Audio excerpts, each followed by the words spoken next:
Right. Hello, Hockey World. We are here. We are live. It's Mike and I.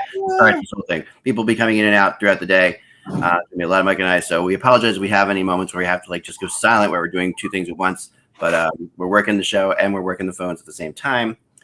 Well, you're working the phones. I'm working the Twitter sphere, and we will be taking questions in the chat, especially when there are lulls. If people want to ask questions, please do. Definitely.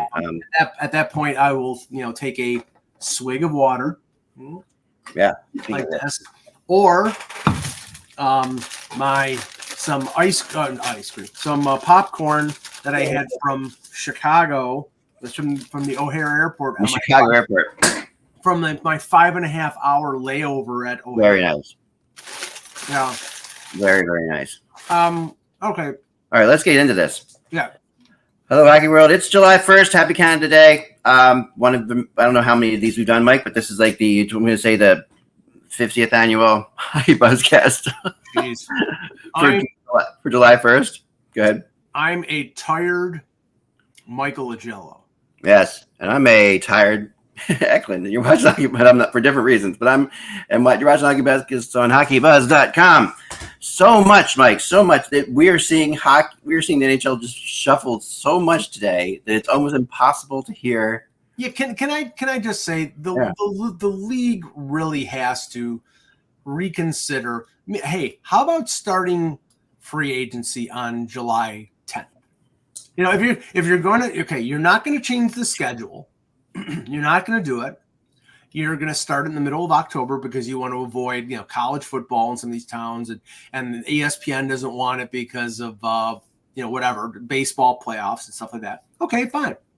And the Stanley Cup Finals goes 7 games and it ends on June 21st or 22nd. Okay, you cannot squeeze in. No, this is all insane. This stuff. It is And by the way, here's a little thing. A lot of the Canadian teams, and they talk about domino effect here, and this was widely reported, but the Maple Leafs were one of the few teams that was planning not to head back to Toronto, but to do their free agency in Vegas because they were going to be flying back on the 30th on Sunday, 6 hours, cross country, probably. I would assume they're flying commercial, and get back, and you lose all that time incommunicado. Okay, so they're staying in Vegas. Mm-hmm. A lot of reporters on Saturday were scrambling because WestJet, one of the airlines in Canada, went on strike, and a lot of their flights were canceled. So Edmonton and Calgary and I think one or two other teams, Canadian-based teams, decided they were going to stay in Vegas as well because they could not be at the airport. So my point is, okay, not all 32 teams, but wouldn't it make more sense to have the draft in one place, to have the beginning of free agency in one place? If you're not going to expand the time, then do it all in one place. Yeah, the way this worked out. Just imagine the Florida Panthers players yesterday with all the free agents who had to be, sitting there, and they're either in the parade and they know they're not going to be there today. There's a couple play for Sean Monahan, for example. I'm not sure. I'm just reading about Sean Monahan and perhaps going to Columbus. But Brandon Montour, Brandon Montour, Oliver Ekman-Larsson, he looks like he's heading to Toronto. You heard that, right? Yes. Yeah, it's not official. I know Elliot Friedman reported it on Vancouver radio as a distinct possibility. I know Drager put it out there. Yeah. It hasn't been announced yet. I'll just say this. Right now, the team today, it sounds like they're the biggest movers and shakers, is Nashville. Oh, Nashville looks like they got Stamkos. And they're getting Marchessault. And there's also a possibility that they're going to get Chandler Stevenson, which I heard. So that could be crazy too. I think that's 3 centers, correct? Well, Marchessault was a center. He's played, but Yeah, okay, he was a center. He played the wing. Stamkos can play center, but you're talking Stamkos, O'Reilly. You're talking Forsberg. You're talking Marchessault. I mean, clearly, people see Goalie's going to San Jose. By the way, that's another one. Goalie's going to San Jose. I don't know what's out there and what's not out there, so when I get texts, I'm just going to throw them out there. Yeah, just throw. Yeah, that's cool. Now, I think obviously Nashville is a great place to play. Yeah. It's tax free, state tax free. So Nashville is benefiting from the same thing that Florida and Tampa, and to a lesser extent Carolina, and Utah. Yes, and I think there's one or two others out there. And I keep saying this, and I think, I'm screaming into a void. The NHL's got to do something about this. If you're not going to say, those teams have a distinct advantage, okay, then you have to balance it somehow. Like, in a sense, they get a smaller cap because of the no tax. Like their cap is 84 or 83 to balance out, and the other teams get more of a cap because of taxes. Maybe that has to be balanced that way. Interesting thought. I don't know. That would be really. I don't know how you could legally do that. I don't think there's ever been a situation where ever, a contract's worked on that, right? Like in any field where you make less money if you're in a different place just because they. Well, either that or you incorporate the league in one locale and all the contracts run through that particular state. That I could see happening, but that's a tough thing too, because what happens obviously in that situation is cost of livings are very different in different places. So you end up you're still going to have this. You're still going to have like cost of living. You're going to have like cost of living is still going to be higher in some places. I mean, Nashville has a great cost of living, has no taxes, and it's a great. I mean, it always has had this advantage, and it's surprising to me before that we didn't see it taken advantage of that often. But now we are seeing it this year for sure. Now, Pierre LeBrun is reporting. Okay, so Nashville, not only Stamkos, not only Marchessault, you reported, and a few other people have reported as well, Chandler Stevenson, and Pierre LeBrun is saying they could also end up with Brady Shea. Yeah, who the Flyers have been after, and I know that for fact. So. Yeah, Brady Shea is. I mean, I mean, we'll get into this for sure. But if talk about like predictions, like we should do a prediction show tomorrow based on our like early predictions and based on because they're going to the whole league has changed so much. I mean, obviously, what happens to Florida losing Montour and probably no, we're not sure about Tarasenko yet. I think Tarasenko will stay in Florida. I do. Because I think that he's got he wants to live there. He's had his home in Miami forever. Yeah. And he just won a Stanley Cup, and he's made enough money in his career. Why wouldn't he just stay there? Well, here shows the difficulty of repeating as Stanley Cup champions in this league in the free agent age, because now, okay, unless the reports are off, they re-signed Kulikov. Right. They've lost Montour. They're probably going to lose Ekman Larson. Now, they'll be able to replace some of these players because people want to play in Florida, and this is they re-signed Reinhart. So they'll be able to replace some of these defensemen. But Montour, right-hand shot, very good offensively, very good skater. That's going to be tough to replace. And go ahead. Especially if they're losing our Ekman Larson in the process. I honestly felt like they would try to keep Ekman Larson if they could, because he did take Montour's spot. Like basically, he took his spot now. Well, Montour may have been hurt during the playoffs, but the thing is that they got Ekman Larson. In 1 second, I gotta go ahead. For 1 second while I fix things. I'll still be listening. I can still talk. Go off camera for a second. I gotta fix one thing. They got Ekman Larson on a deal after he'd been bought out by Vancouver. So they got the benefit of he got 2/3 of the money, and he was able to take a deal someplace else. Now he's still getting some of that buyout money. He'll get that buyout money spread out over, I think, 6 years or whatever it was. But he, it's now he's got a year where he had 32 points. Yep. He won a Stanley Cup. The rumors with Toronto make sense in this instance. Who is part of Brad Treliving's management? Shane Doan, his former teammate with Arizona. Now, obviously, he wants to be paid, but also I think that the Doan connection there could have a lot to do with it. And Tony Soprano in the chat is now he mentions the name Klingberg, Luke Fox, and this is a possibility. Luke Fox from Sportsnet was saying that the Leafs paid Klingberg over $4 million and got about 10 games out of him, and then he got hurt, and he can't help getting hurt. But there has been some talk about Klingberg maybe signing a 1-year deal with Toronto at a very low cap hit. Yeah, you have to be super careful. To reestablish his worth in the league. Now, they've already re-signed Domi. Bertuzzi is gone. They've signed Tanev on a 6-year deal at 4.5. Yep. So there's some. Now we don't know what's going to happen. The Marner situation. I heard a bunch of stuff in Vegas that I don't know. I mean, people are saying, well, they're definitely going to. Oh, okay. We got one signing here. Sam Lafferty is going to the Buffalo Sabres. That's actually a good. Okay, Martinuck is saying in Carolina that as well. Yeah, I mean Lafferty is a good. So the Sabres finally get on the board because they've been good veteran forward, fourth liner, can play center, can play wing, hustles. That's a depending on what they pay.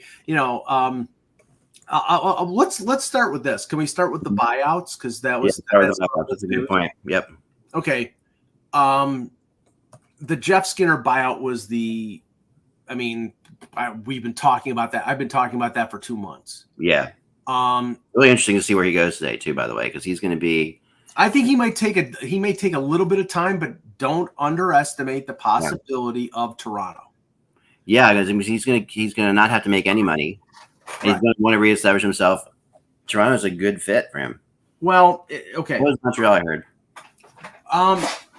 Okay, I think Toronto's a possibility. I know that Jeff Merrick or Elliot Friedman on their podcast had floated the idea of Seattle because Jason Botterill is the assistant GM in Seattle. They're looking for scoring, and Botterill is the one who signed the contract of the 9-year or the 8-year, $9 million deal. One of his prouder moments. I mean, I don't know. I don't know that that's something you would like to say. It's kind of a funny thing to say. Well, no, okay, yes, but apparently,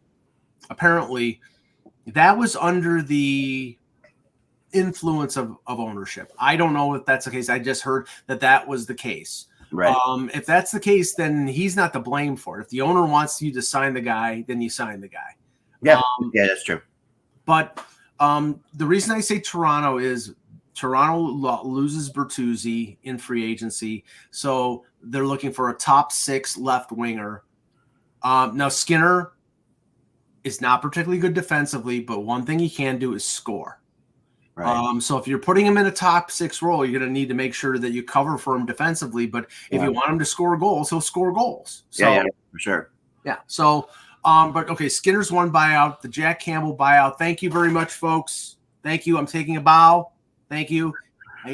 Nice kid. I liked him in Toronto when I covered him as a reporter. He's a backup goaltender. He's always been a backup goaltender. He always will be a backup goaltender. And, Kenny Holland, I'm sure Edmonton is very happy that Kenny Holland is retiring after that deal. Now, the Cam Atkinson one, apparently they wanted to trade him to San Jose and he didn't want to go. Yeah. I was talking with a bunch of people and they said, we were just saying, hey, where does Cam Atkinson go? And everybody said, well, he's going to go back to Columbus. Could. I mean, he obviously liked it there. It was they loved him there too. I mean, he was a big fan favorite there. He is the kind of guy that when he's healthy is a fun player to have on your team. He can be dynamic at points, but his health has just been such an issue. $2 million, 2 years for Lafferty. Yeah. So that's not a bad deal. It's not a bad deal. Yeah, I mean, Buffalo has cap space to burn. Right. And they're, let's just say there's a perception out there that it's, I mean, 2 years ago, it was a tough chore to get people to come to Buffalo. Then they had the big offensive year and everybody wanted to come to Buffalo. And then after last year, nobody wanted to come to Buffalo. And now Lindy Ruff is back. Oh, a lot of people. I mean, you can never get the story straight. Either you want to or you don't. And the thing is, they're one of these markets now, and I've lived here my entire life. It's like you have to overpay to get people to play in Buffalo. It's like, I don't know what to tell you. So people can ask some questions in the chat here. I just saw something about Timothy Liljegren getting a raise.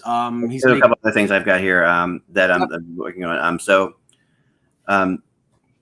The Bruins, who have done this before, looking to sign 2 players or something, they've done this. This is something that they like to do on UFA Day is sign a duo. But looking at Lindholm and Zadorov, this is not done yet, although a lot of people think it's very close to being done. But I heard this one of all the ones that have come out early ahead of noon. This is one of the ones that could still change. I heard. Zadorov? Yeah, Zadorov and Lindholm. No. I mean, getting both of them. Yeah. But, now I think Zadorov is pretty much set. But I think whether they get Lindholm or not is still out there. Probably it's likely. The other thing that's really interesting to follow is the Roger McGroarty. Rutgers McGroarty, sorry. Because that's a trade that's going to happen today, I've been told. Yeah, that's more. I mean, it was a little surprising that it didn't happen at the draft because apparently Winnipeg might have been looking to recoup a first round pick.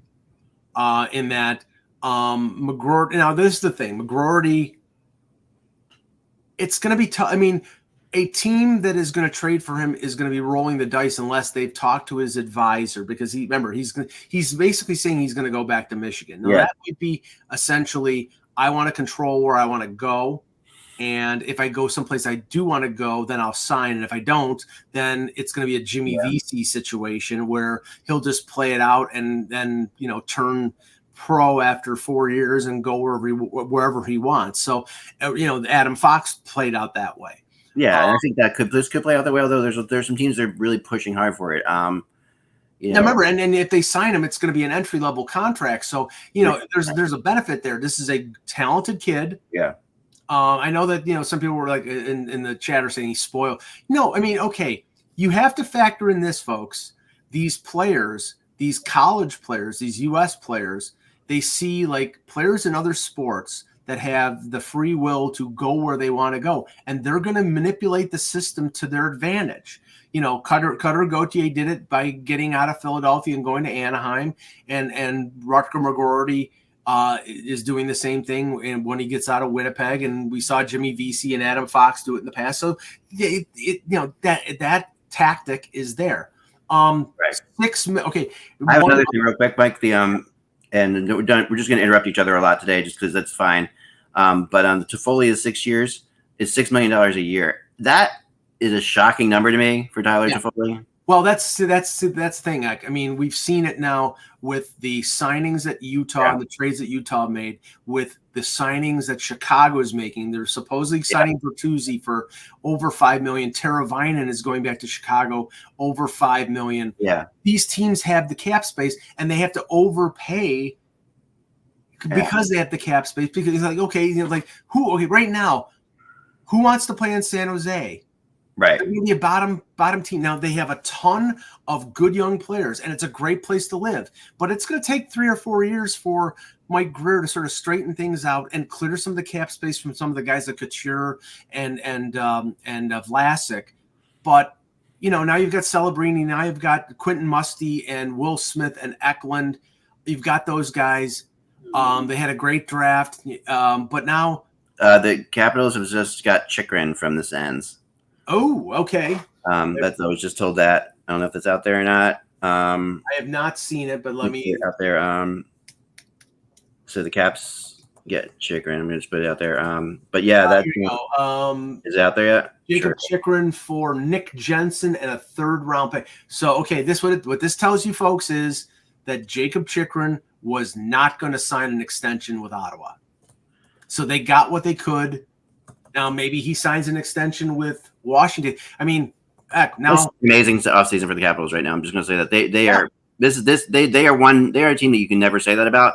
I mean, they really have not had that many good off seasons when you think about it.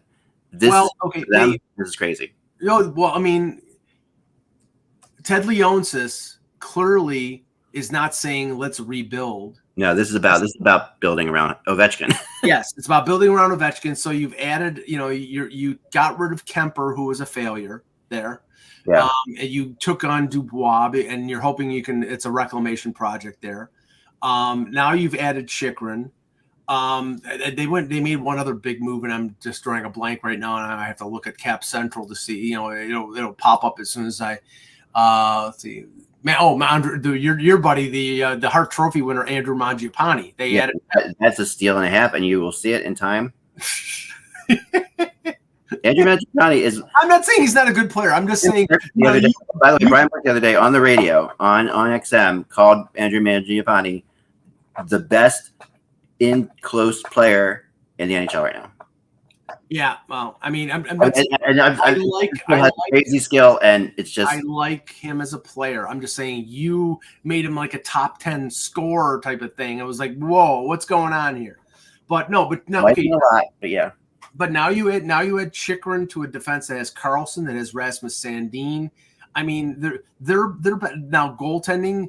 They added Logan Thompson at the draft. Now they have Logan. Enormous. I mean, Logan Thompson and Charlie Lindgren as that's the best goalie they've had in Washington for a long time. Honestly, Anthony Stolarz to the Maple Leafs as the backup to Joseph Wall, 2 years at $2 million. I'm not a big fan of that signing. If that's accurate, let me just look it up because I mean, you know this. Anthony Stolarz has not been anything more than a backup. I like him though about a lot. And you know that I like him.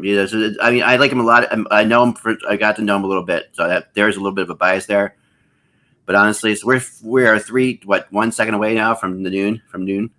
Yeah, 15 noon. Yeah, it's actually 12:01. We're at 12:01. Yep. Sorry, my clock's according to Kevin Weeks, it's a 2-year deal in the mid twos. So I think that's a phenomenal deal I think that's a great call for the Leafs. Honestly. They got themselves a backup that they actually can use. Yeah, I agree with what Tony Soprano says here. This more than likely means, because I looked it up, when I wrote something about this, Stolarz has not played more than 29 games, something like that, in his career. So not to say they can't play more, but I don't think they're probably going to bring back Martin Jones on a 1-year deal to be a third string goalie. Caps are also going to sign Matt Roy, apparently. Who is? Matt Roy, the Caps are. Okay, that's a 7-year, $5.5 million deal for Matt Roy. That's what I'm hearing.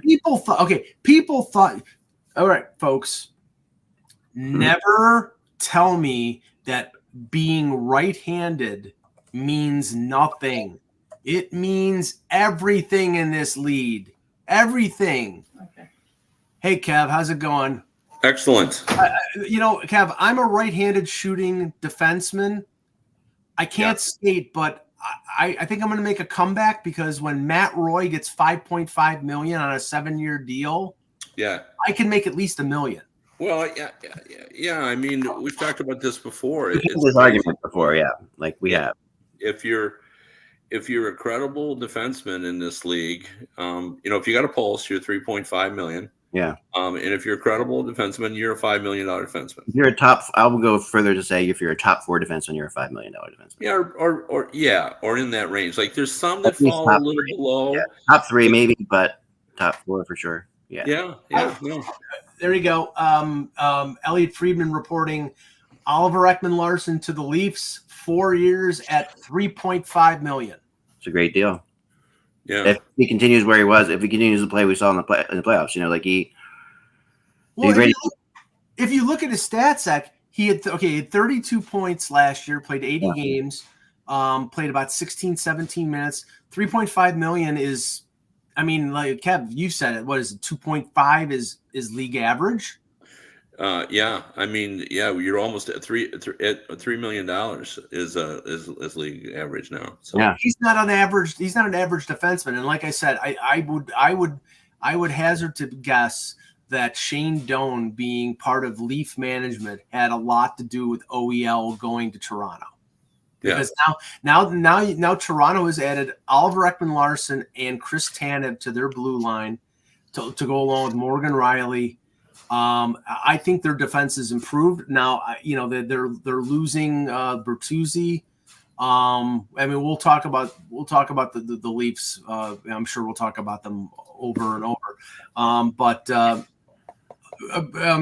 Peter, bring on the show here. I'm gonna we bring Peter on. I want to get one thought from Kevin real quick before we go further. But hi, Peter. How you doing? I didn't see you there. Sorry, Peter. Good. No, it's okay. I'm a little late. Go ahead. So, Kevin, the day of the Predators. Yeah. I mean, this is unbelievable. I mean, this is never seen anything like this in Nashville. Yeah. Well, I wouldn't say that because we've seen David Poyle bring Korea and Forsberg, and they brought some named people in before. Korea was Korea, but Forsberg was very short term, right? But Korea for sure, and the reaction that town had to Korea was unbelievable. Like they just absolutely. So I can't imagine how that place is going to go nuts for this. I mean, Yeah, I mean, especially as interesting it is like Marchessault. They both were 40-goal scorers, and they were the top two available players. But Marchessault does not have the gravitas that Stamkos has, for whatever reason. So, but Stamkos, we just all know who he is. He's been on Team Canada. I'll just say this because Kev, Russ is not here. And my shoulder is sore from my flying from all over the place the last few days. But I'm going to pat myself on the back and do this for Russ as well, because we both said that Stamkos was gone at the beginning of the season. You did. Now the thing is though, the Tampa Bay Lightning are one of the best organizations in hockey, but the blueprint that Julien Brisebois he's clearly following this. Anybody who's got a 3 at the beginning of his name, he's not signing, or he's not only signing them to what he wants to sign them to. He did it with Palat. He did it with Lorne. He traded McDonough, and now the guy who's been the linchpin poster child of that franchise for 15 years. They tried to sign him on an 8-year deal for $3 million, reportedly. Pat Maroon to the Blackhawks, just throwing that out there. So I mean, I'm still a little surprised because I thought in the end, Kev, that they would make an exception, but they didn't make an exception. Yeah, I have a lot to say about this particular go for it, please. Situation. It's fascinating to me. Like, I understand what Brisebois is doing because we all know how this works. I mean, we've seen it. You win for a while, and then sooner or later your cap situation gets difficult to manage. No, impossible to manage is what happens. And what Brisebois has said is, look, I'm going to try to avoid that head-on collision that happens when you reach that point, because I've seen what happens when teams bottom out, and I don't want to go there. So I'm going to try, and I don't know if he can be successful. I'm going to try to do it. However, this is where I think they have a problem. I mean, Stamkos is not Palat. He is not McDonough. No. This guy is the biggest name in franchise history. Yeah. He's been a loyal soldier. You've won with him. He's the face of the franchise. He's a wonderful guy. And in the end, I think you got to make an exception. You got to treat him better. And I maybe Brisebois thought he was being creative, which we've all given him credit for doing. That, look, originally people were saying 3 years, $8 million, $24 million. I'm going to give you that, but I'm going to spread out my hit. Right. Because, that's cap recapture. They'll still have to pay that if he retires. Right. But, if Stamkos would have said, well, yeah, I'll do that. But if I want in game in the fourth year, if I played 15 games, I want $8 million in that fourth year, but they didn't negotiate from there. I think Breezeball thought he was being clever, but I think there are certain guys at certain franchises that you just go to them and say, what do we got to do to keep you here? I mean, that's what the Red Wings did with Nick Lidstrom, who could have gotten whatever he wanted, and they would have kept him. I mean, it was Lidstrom's decision to retire. And he went when he went, but I thought Stamkos certainly deserved that. And it is interesting to me that Stamkos didn't seem to be interested in the highest bidder. He seemed clear that he had targeted Nashville, and and off he goes. So it's interesting when the trade was made between Nashville and Tampa, with McDonough going back to Tampa. It was widely reported that McDonough called Stamkos. Yeah, we all assumed that it was basically McDonough calling Stamkos to sort of get his, I'm sort of taking your money type of thing. It may have been Stamkos, him telling, hey, you know what? I'll give you my condo in Nashville, and if you give me your house in Tampa, because you know what I'm saying? It's just like, I mean, I think everybody knows that it's nice to play in Nashville, and now the organization seems to be going in a positive direction with Barry Trotz. So, well, if there's any team thus far that have taken their biggest need, by far their biggest need, and addressed it in a Gatling gun style attack, it is Barry Trotz. I mean, they are a good, hardworking team. They've got goaltending, and again, I laugh at all those things. Well, he has to trade, UC Saros. He's got to trade him. No, we're going to extend him. So he's going to roll. He's got the goaltending, and he had a hardworking team, a team that exceeded expectations. They have a coach that seems to work well with that group, but they didn't have any offense. They didn't have anything beyond Forsberg, and now they do in a big way. So. Peter, I mean, just going off of that, Nashville really, I mean, you're talking now Marchessault. They're adding Marchessault. They're adding Stamkos. They're supposedly in the final run for Chandler Stevenson. So that would strengthen them up the middle with if Stamkos plays up the middle with Stamkos, O'Reilly, and Chandler Stevenson as a 1-2-3, that's pretty damn good. And they're supposedly in on Brady Shea. So they're now Tony Soprano just has $7 million. $7 million to Nashville. 7 for Shea. Is that to Nashville? 7 by 7 to Nashville. Oh my God. I mean, it's a beautiful thing. I mean, 7 by 7. Now that's a lot. I'm giving. For who was this? Shea? No, he's an offensive defenseman.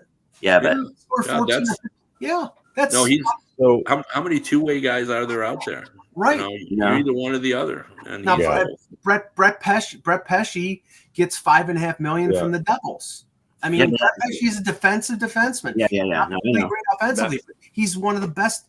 You pair him with Luke Hughes, Jan, or you pair him with Dougie Hamilton. And the Capitals just redid their entire blue line. Basically, they just traded for Chychrun from Ottawa, giving up Nick Jensen in a 2026 third rounder, which is a ridiculously low return for Ottawa. And then they turned around and signed Matt Roy to a 7-year deal worth $5.5 million per year also. So to add to Carlson, to add to Sandin. So now Eck, is it Matt in the chat is saying that it's being announced that Lindholm and Zadorov are going. That sounds like it's definite now. Yeah. Where are they going? Boston. Lindholm and Zadorov to Boston. There you go, folks. 7 times 7.75 for Lindholm. Yeah, well, I mean, that's been an ongoing rumor since the trade deadline that they would sign him in the offseason. And, that gives them another center, they've lacked since Bergeron and Krejci left them. So, but I mean, does anybody care that they did? I mean, those two were on Vancouver and didn't look too all that great. I mean, he played great in the playoffs. He played great in the playoffs. And he played great in the playoffs. He did. I'm not saying, but still. He was okay in the regular season. I mean, you have to Peter, you have to factor in with these guys that they're human beings who get traded from one city to the other. There's a settling in period. He didn't play particularly well after the trade, and to the point that it was talk that he was going to get traded to Boston before the deadline. Yeah. So, yeah, I mean, Lindholm wasn't a fit in Vancouver. It didn't work. It didn't work the way they needed to justify spending that kind of money. So you move on. Like, I think, Kevin, I really liked what you said about the Tampa situation. And I think one of the things we don't give enough credit to GMs to is being able to do something that Brisebois just did. Maybe we don't like the idea of the $3 million AAV thing going down the pipe, but maybe there's more to that conversation between the two than happened. But you know what? You have to know when to cut bait. And this league is littered with doing the wrong thing for the right reasons. And teams who don't are the ones who succeed. I think Nashville's done a lot of right things, but they have a long-term wrong implications if it doesn't work out. And and that's saying, and correct me if I'm wrong, you guys know better, but Nashville is Tennessee's a tax-friendly state, I believe, right? Yes, no tax. It's no tax. Yeah. So there's another thing that some Canadians are going to get their, get up in arms about when it comes to those things. But Peter, to that point, I really do appreciate what we've seen so far today. And granted, I just woke up about 38 minutes ago. Must be nice. Happy Canada Day. and it seems to me the teams like Nashville that are being active and making these signings on these key names, there actually looks to be some thought process in it, not get the names where we've seen in the past, right? Where it's like, I got someone, it's like fishing, right? Well, oh, look at that. I went out and threw anything in the water. I got lucky and got a fish, but it wasn't one I wanted to keep or eat, right? And it seems there's some very particular strategy addressing needs with these teams right now, not hoping to get in. And I think that's a little refreshing, and it's going to provide some good fodder come the new season, when we start looking at how these rosters are getting built in training camp and what they look like, because it's the thing. Now to Nashville, I think you have to look and say, this is a window of opportunity, because I don't think there's any other team in the West that's a clear standout to do a run next year. And if you're the Nashville Predators, I think you're betting chances are, if we're going to get anywhere, we're either going to face Edmonton or Colorado, and that's it. Those are the teams we have to worry about. And I don't even think they're that worried about Vancouver, to tell you the honest truth. Well, if you can manage that and that horsepower, now you're going to play in that league. The big team right now is Jake DeBrusk, honestly. Like, he's he's what I just talked to a couple people.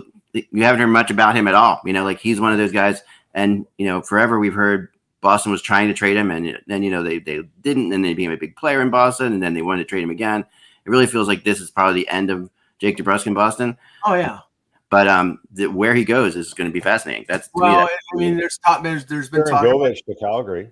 There's been talk about Calgary. There's been talk about Edmonton. I've heard Edmonton today too. Yeah, Edmonton just signed Arvidsson for 2 years at $4 million per, which I think is a really, really good signing by them. Yeah, there's been some talk about Toronto when it came to DeBrusk, because he's killed them in the playoffs for a number of years. Can I just say this, because here's the theme right now: the teams that had tons of cap space are overpaying for players. Now, the reason that they're overpaying for players is because they have the ton of cap space, and they're trying to surround their young stars with a veteran support cast. Look at what Chicago is doing. Craig Smith, Laurent Brassois, Teravainen, San Jose adding Toffoli. I mean, San Jose. They have to add some of these. Utah, Jan, I was standing 10 feet away from their owner, Ryan Smith, on Friday or Saturday, and he was talking about how he had hired, I think it was Chris Armstrong from the league, to sort of be the guy who did, like Danny Ainge with the Jazz, to keep him from being too impulsive and going over, like wanting to do something. Look at what Utah has done already. They've traded for Sergachev. They signed Valimaki. They signed Dursey. They traded for Marino. I just saw another one with they just added. I mean, they're going nuts. They added themselves the whole blue line in one day, basically. Yeah. It was a great signing. And Anthony Mantha to Calgary for a year, $3.5 million, and Calgary just signed Sharangovich for a 5-year extension worth about $5.75 million a year also. Yeah, I've turned him up to Minnesota. Yeah, Utah just signed Ian Cole. That was the other one. Another so veteran.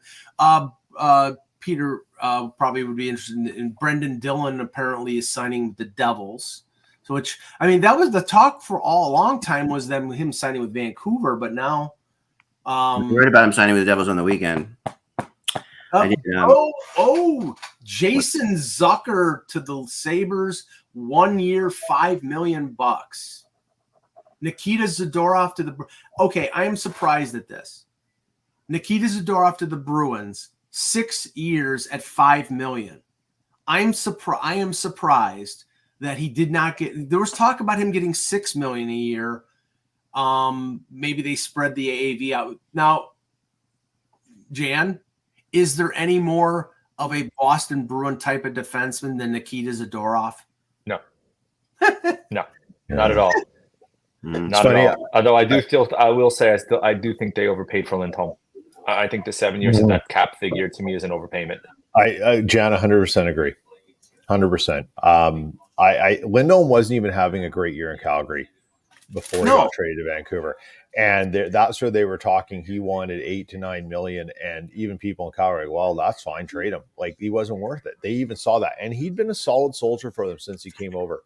So that's good for him. But that's a situation where, you have a market. I'm sending you an Laidlaw's email right now to send him, invite him in. What's that? So Tom Laidlaw's email to invite him in. Oh, okay. You're sending it to me? Yeah, I sent you the email just now. Sorry. Just so you know. Apologize for interrupting. It's funny. Like yesterday, my son came up to the cottage, and my cottage is at Lake of the Woods, which is kind of a known area for many. It's like Kelowna of Central Canada for NHL players. Okay. And you ran into Aho and Seth Jarvis in the corner store. And I guess there were 2 other guys up here as well. I can't remember who else he said with them. And I guess they're coming up for a little wake boating and stuff just to have some fun and do things. I wonder what they're thinking about losing half their defense this morning. Yeah. No, this is a huge amount of defensemen going out of there, and a huge shift in everything. I mean, we're going to have Tom Laidlaw on here in a second, Jen. So I want you guys to talk a little bit about the Jacob Trouba situation. Yeah, let me lead Jan into that, because Jan, all I know is, hey Tom, how's it going? How are you? Great. Good to see you, man. Hi, everybody. Once a year we get together, right? Oh yeah, Tom. So I wanted to ask about this because the buzz around the draft, besides the Sphere, and we'll talk about that later when we have a lull, was the Jacob Trouba situation, because I think the Rangers are nuts to trade him if they, now I don't know what's going on, if it's just a situation where they want to open up cap space to re-sign Lindgren and re-sign Keandre Miller. They've got a good young defenseman in Braden Schneider, but I mean, Trouba to me is the leader of that team, and I just don't get, the anxiousness of getting rid of him, and that's what it seems to me from an outside perspective. Tom, you first, then Jan. Yeah. It's clearly cap space. Yeah. Well, listen, he's been here, 4 years now. First year he was here, he kind of had an off year. I thought he tried to do too much. The next 2 years, he was fantastic. He became the leader of the team, played great, big hits. Again, really played like a leader, his second power play unit. Last year was not a good year. So it's almost, I think they're kind of taking advantage of the fact that last year was not a very good year, and they clearly want cap space. Apparently he's not happy about it either. If you read Larry Brooks' article today, and I understand too, he was captain, he played with a broken ankle. But Drury has shown, and he did that with Barclay Goodrow too, by putting him on waivers, that he really doesn't care if the guy's happy or not. He has to do what's right for the team, and they've got to get Shesterkin signed, they've got to get Lindgren signed, Miller signed, all these guys the next 2 years. So he needs to clear up a lot of cap space. So Jan, Jan, do you think it's the Shesterkin contract more than anything? I think it's a couple things. So as Tom said, right, it's cap space, right? So he's now kind of morphed into a third pair defenseman to a certain extent, right? If you view that Schneider has moved up and you have kind of Fox as the other one on the right side. When they signed Trouba, they really didn't know what they had in Fox, to be honest with you, because they'd just gotten him. And Trouba was signed based upon a 50-point season with Winnipeg, as Pete knows, when he ran the power play. He's not running the power play in New York, which depresses his value. He's not great in terms of zone exits. He's great physicality, but we've talked a lot that he goes over the line, and Tom can talk about more than I can, way over the line. The chicken wing, the flying elbow, the fact that he's not great positionally. Look, I'll give him kudos, right? I'm the big Trouba fan. I always have been a big Trouba fan. He played hurt. He came back probably too early. The comments that he shouldn't have played is the most stupidest thing I've ever heard, because that's what hockey players do. They play injured, right? They play hurt. That's kind of part of the mantra and the fabric of what these guys are. But he has become a third pair defenseman at $8 million. It's a costly amount to give to a third pair defenseman. Drury, as Tom said, basically the name on the front is way more important than the name on the back in his viewpoint, right? He's doing what's right for the organization. He moved Goodrow. He did a lousy job of keeping Goodrow in the loop. He sprung it on him last minute, which wasn't well received. He's tried to do a little bit better with Trouba. Maybe didn't give him enough information to say, hey, this is going to be who we move you to based upon who's on your 15-team list. We're trying to move you as we can to Detroit, which is where you played and where you came from originally, to try to soften the blow, which is Shesterkin. We're going to have to talk a lot about. It's a whole separate conversation. If he wants $12.9 million and 14% of the cap hit, I'm sorry, as great as he is, you can't give him that much money. That's just – I hear you, Jim. What would you do then? So if he wants that money – I thought Lundqvist was overpaid by $1 million, in my opinion, when he got the contract. I thought it impacted them substantially. Amit, you want to give him 10.5, maybe 11 million over a 7-8 year period. I'm fine with that. But you can't hamstring yourself at $12.9 million for that length of time, because it prevents you from making But then if he says no to that and then walks – then I'm trading for Giannis. I'm trading for Askarov from Nashville, and I'm using that salary to try to get other guys to bolster around him. Because honestly, if somebody else wants to give him that kind of money, that's fine. I just think it's an overpayment by $1 million to $1.5 million in terms of what he should get. To your point. Sorry, go ahead, Mike. No, I just wanted to because, and we'll talk about this more after you guys finish on the Ranger talk. Sean Monahan, Columbus. 5.5 million times 5 years. Ooh. Talk about this. You thought that Lindholm was an overpayment. This is the center market, folks. There are not many centers out there, and you're going to drive the price up. So he gets 5 points. He's going back to play with Goodrow. Well, he played with Goodrow in Calgary, obviously. And I'm glad that Russ is not here. When I announced this, Matt Murray is re-signing with the Maple Leafs. I don't think it's a bad move, because Matt Murray, they paid him good money the last couple of years, and he was hurt most of the time. He's going to be a third-string goaltender. Nobody's going to claim him on waivers because he's had injury issues. So I don't think that's a bad move. But anyway, so Tom, you continue with the Jan. The thing is, I think you sign Shesterkin for anything. Not to say give him anything. I don't make him the highest paid player in the NHL, obviously, but make him the highest paid goaltender in the NHL, because he's the best goaltender in the NHL. But I guess the question is, sorry, Jen, I guess the question is, how much is a goalie worth that? Like, look at Skinner with Edmonton. They go to Game 7. He's not. I mean, he's half of what Shesterkin is, but did enough to get them to Game 7. Do you agree, Jen, or no? Yeah, I agree. I mean, again, look, there's been a lot of the big argument has been, do you need a elite goalie, right? And if you can get away, quote unquote, without an elite goalie, if the rest of your team surrounding that goalie makes up for the fact you don't have an elite goalie, right? Edmonton had McDavid. They had a impacted Draisaitl because he's injured. You had Zach Hyman. You had other guys who kind of stepped up, and they were able to soften the blow for Skinner. Same thing happened in Vegas with Aiden Hill. They had the lineup around him that helped him. Florida, to a certain extent, though, Bobrovsky did have games 1 and 3. He won on his own, in my opinion, in the Stanley Cup Finals, because Edmonton outplayed Florida in both of those games. So Kemper in Colorado. Right. I have no problem giving Shesterkin 10.5 to 11 million a year. I just don't think it's a wise use of your funds to give him 12.9 million a year, which is the rumored ask. I think that's a overpayment. Why would you give him more money than you're giving Hellebuck, who's now two. And what's Helly making? 8. 7.75. Yeah, but the cap is going up, so you got to factor into percentage of what the cap is based upon 30%. $4 million this year, $4 million next year. No, but 30% for Shesterkin over Hellebuck. Well, don't forget the cap is going up by $4 million this year, and Shesterkin's contract would not kick in until the following year when the cap goes up probably by another $4 million. So you need to factor in what the percentages of that total is compared to Hellebuck. Look, my opinion is $10.5 million per year would be fair over an 8-year life cycle. I don't think more than that would be, but we'll see what the market bears. But they have some money. The problem is right now, I think we need to put a little bit of ammonia under Chris Drury because I think he's fallen asleep so far while free agency has started. Kev, I want to go back to the Trouba thing because I know that we were chatting about it in Vegas. Like I said, I'm of the opinion I'm stunned that the Rangers would want to trade him. We thought it was going to happen, and now it's sort of like now we don't know what's going on. What have you heard on this? Yeah, I mean we're putting a story up. That's why I left here right now. Bob Duff is writing it. My colleague.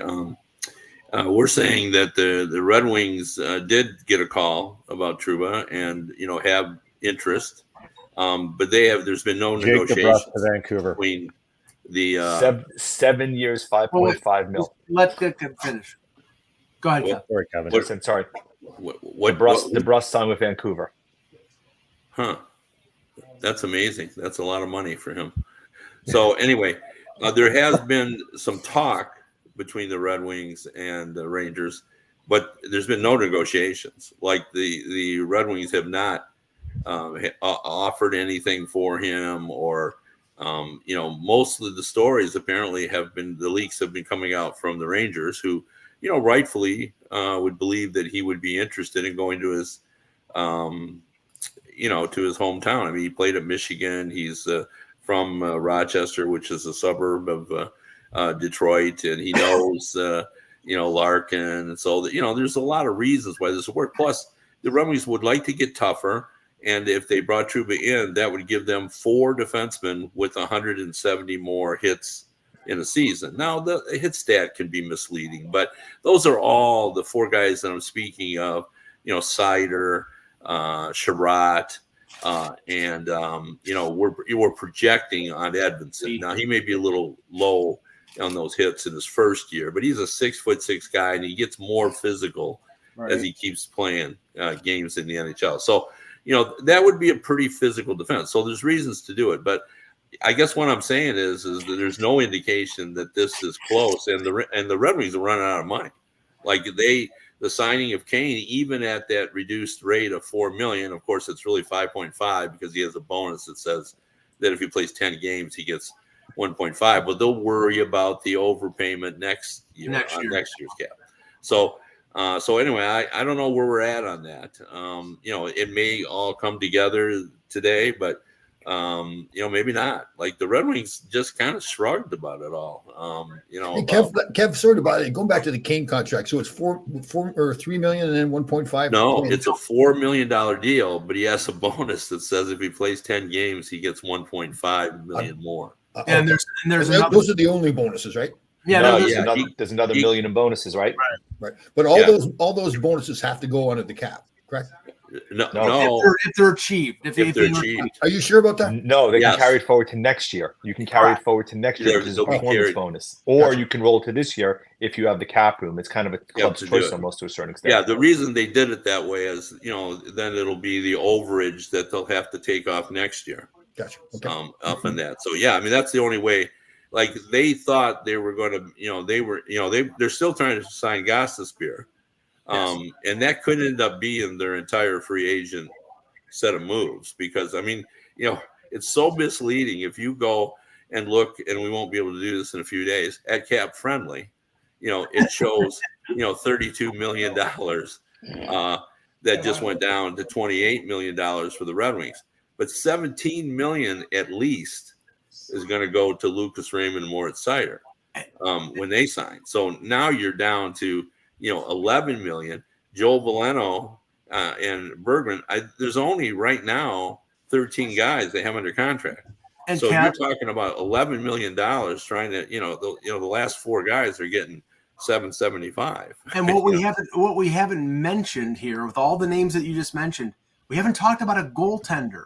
And Kos is probably a year or two away. You're talking Billy Husso and Alex Lyon, and I think Reimer's a UFA now, or is he still under contract? I mean, it's academic if you don't have a goalie. Yeah. Well, I mean, they kicked the tires on some goalies, but they never have been close. And, there's certain things that you just know, and that is Yzerman's not giving up a first-round pick. It's just not going to happen. I mean, if he had two, he would. But, if he's only got one, he's not going to do that. I think they did talk to Verbeek about Gibson, but the price was too high, too many assets. Yeah. And they knew they didn't have any cap space. Like they've run out of cap space because of, Raymond and Sider and wanting to lock them up long term. And Yzerman again doesn't sign players long term. He doesn't like to do that, but he's willing to do it for Raymond and Sider. Right, because they're core players. They're core players, and he wants to get them. You have to do it at some point. You can't you may not like it, but the market conditions dictate that you are going to have to identify a core player or three and go that long. Otherwise, you're never going to build anything. Yeah, it's impossible. Well, although the flip side of that, though, is you look at Matthews taking a shorter deal in Toronto. Sometimes it's beneficial to the player. Yes. Well, yeah. Right. And he took a 5-year deal, then he took a 4-year deal. Now he turns the unrestricted free agent at 31, and Toronto will pay him anything he wants when it comes to that point, because he'll still be in his prime. Tom, let me just ask. I wanted to ask Kevin about Jacob Trouba too. I don't know if you guys talked about that while I was. Yeah, we were just. Yeah, we did. We did. Okay. Sorry. No, it's okay. Tom, you're the only one on this panel that has played in the league. That's questionable too. That's questionable. so let me just. Yeah, in my mind, I've played in the league, but you have actually played in the league.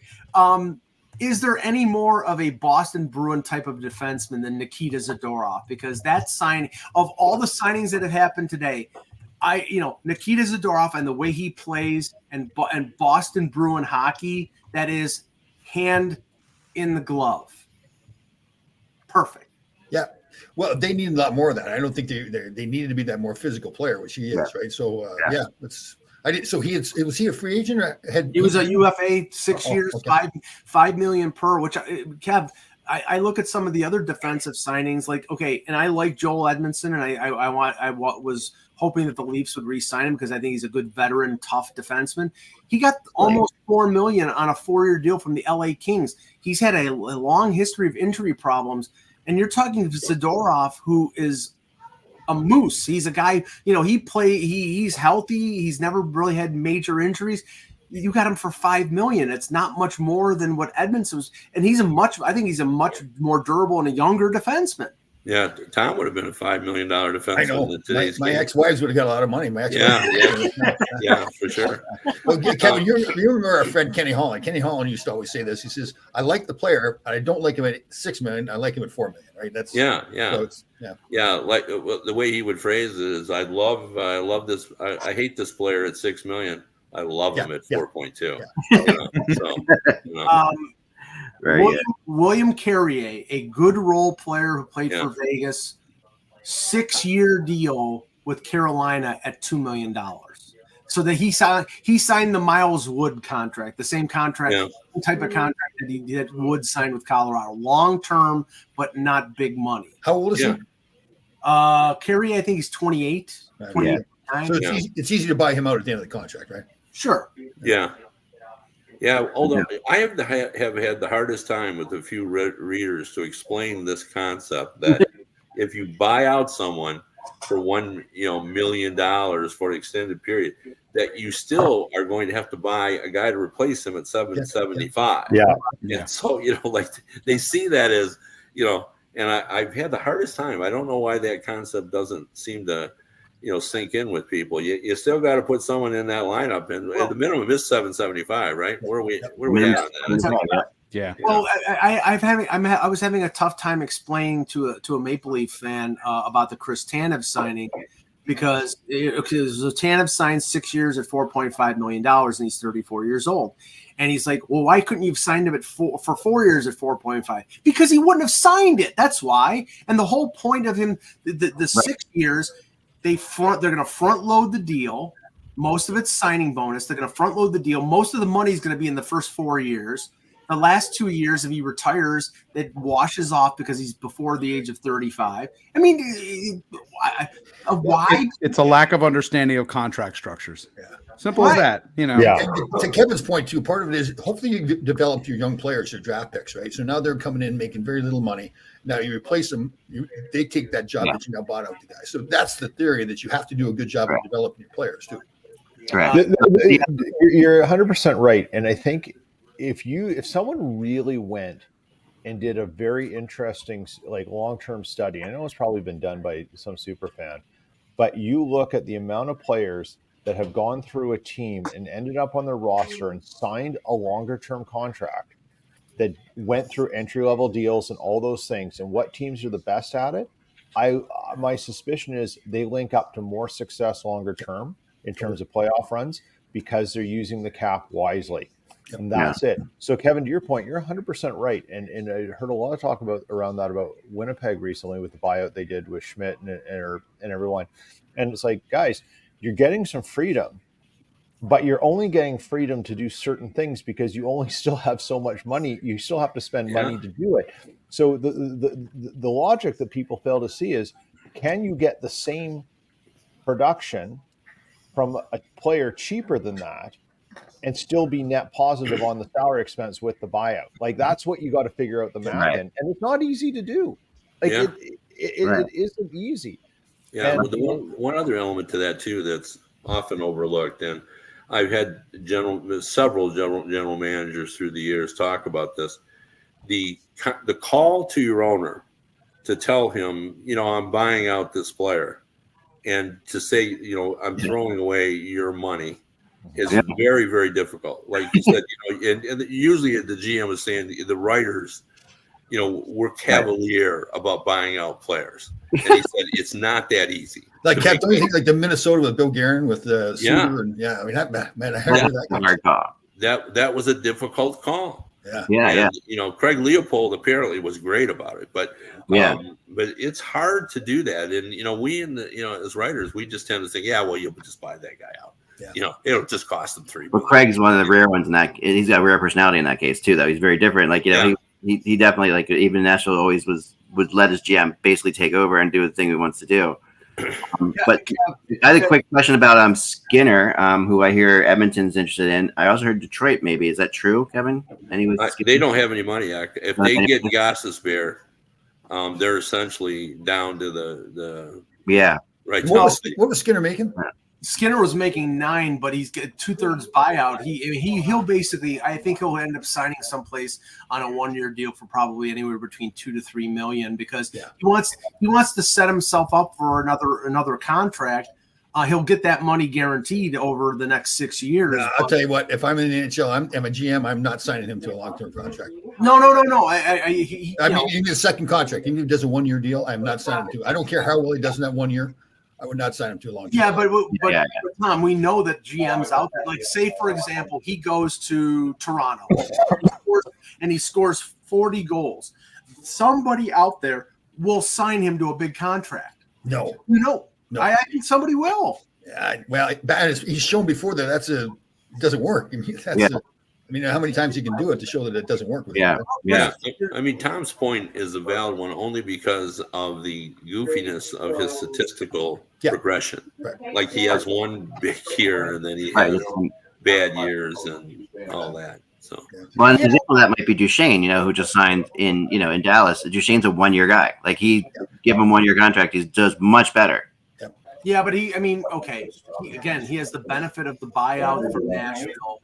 And he goes and he plays well in Dallas on a 1-year deal, and now he liked it in Dallas, so he may be content to continue to sign 1-year deal because he's got that guaranteed money from the buyout. So Talbot to Detroit, Kevin. Talbot to Detroit. I just heard Talbot to Detroit. Pardon me? I just heard Talbot to Detroit. No, that would be interesting. Okay, I wouldn't have done that, but I think I heard it. What Eisenman has said 2-year all along deal. about his 2-year goaltending deal. is- Yeah. Oh, it is.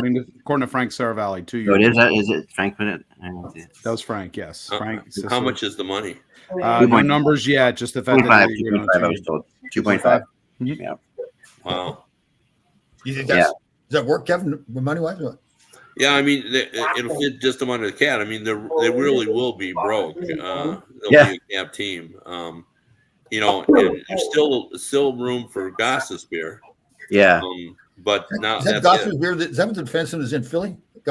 Yeah. Yeah, but he's vital to Detroit only for this reason. He has dramatically improved their offense. They went from 23rd to 9th, and he was a big part of that on the power play. And there was one play. It's funny how this all works.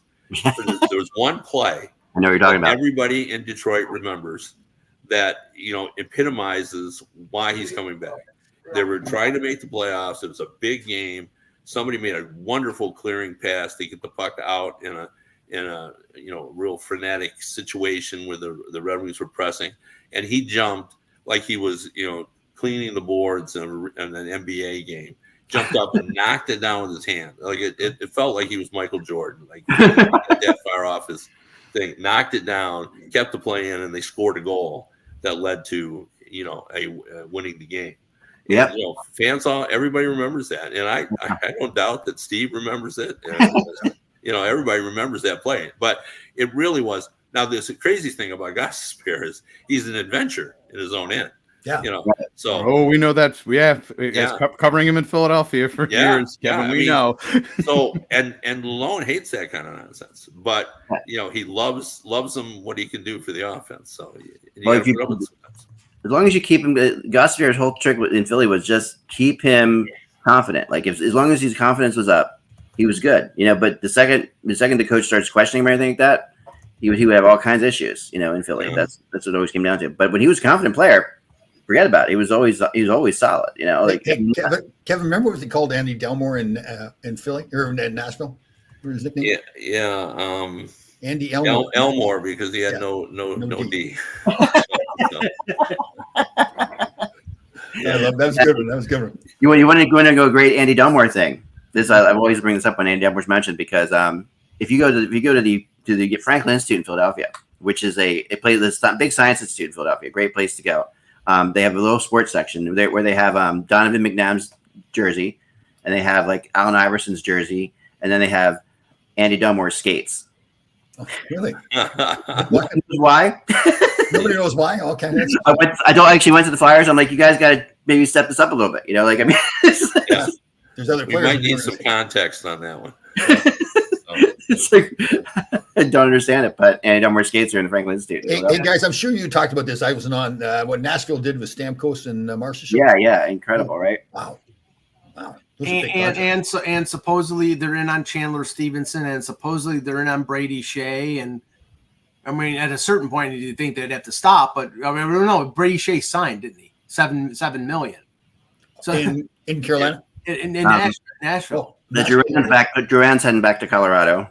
Yeah. He's got that. So Steven Stamkos got 4 years, $8 million. I think $8 million for 4 years, wasn't it? Wow. How old is he? 34. Listen, I love Barry Trotz, but this is kind of his first foray into free agency, right? Yep. No, I mean last year he signed O'Reilly. That's right. He signed Luke Shen. So I mean, not to this extent, right. But yeah, no, do you think somebody else would have gotten Stamkos 4 years, $8 million? Yes. But I think he just wanted to go there, right? That was the word. That was the word was he just wanted to go there. That was his place. Wow. Like he basically said. He basically picked it. Like that's he was going to go someplace else. He wanted to play in Nashville. Anthony, was there a Felix Sandstrom or is that? Yeah, Sandstrom is just according to Darren Dreger, he just signed a 2-way contract with the Buffalo Sabres. Okay, so it's officially so the Sabres gained themselves obviously some goaltending depth here, and obviously Sandstrom's exit from Philadelphia, which again was expected. So I mean, knowing the Sabres as I do. He's the Eric Comrie replacement. He's the guy who, as the third goalie, goes to Rochester. Maybe they don't care if he gets claimed on waivers or something like that. But unless there has been talk, and I will not buy it until I actually see it. Mm-hmm. There has been talk that the Sabres want to keep Devin Levi down in Rochester for another full year of development. Mm-hmm. I don't think he'll be amenable to that. Let's just say that he wanted to play in the NHL last year, and they weren't successful. Yeah, I think this is a swing type of situation. I mean, Sandstrom has NHL backup experience. So the Sabres could potentially have him in there as a backup. I will tell you, Felix can have his moments. I mean, he's lateral movements. He has very good lateral movement, but he is prone to unfortunately to the game breaking. To borrow a phrase from John Tortorella when he's previously evaluated Sandstrom, he says, he's the guy we need like one more save from, and with the intimation that you don't quite get it from him. So yeah, and certainly as Sam Urson, obviously last year as he began to surge, it became pretty obvious who Tortorella preferred, and now obviously Urson is their starter with Carter Hart not being tendered a qualifying offer. So yeah, it's the Let's talk about that for a second, Anthony. Anthony, can I ask you a question about the draft where Philly was at 12 and they moved back one spot? Mm-hmm. What was, I kind of got lost on that one. Did they want the player that ultimately? Yes, they wanted Luchenko. They've been in on Luchenko for quite a while. Yeah. Interestingly enough, Craig Button had indicated previously, like almost like a month before when he had done a mock draft, he had Philly going for Luchenko at 12. Right. And yeah, they liked him, and I think that's it. Sorry, Anthony, but they picked at 13, though. Luchenko was their the pick at 13. They also so they traded with Minnesota, though, right? Yes, right. It was a pick swap, and Philadelphia picked up a 2025 third-round pick, which they then combining it with another third-round pick. That's how they moved up back into the second round to draft Spencer Gill. So why would Minnesota move up a round to take the guy? They want to view him. They really want to view him. But they could have got him anyway. So I just no. Well, okay. They had to trade up. It was interesting. Oh, it's not necessarily. I mean, the thing is, they could have traded that pick to somebody else who wanted Buyouts, and then they wouldn't get him. I think that's what was going on. Yeah.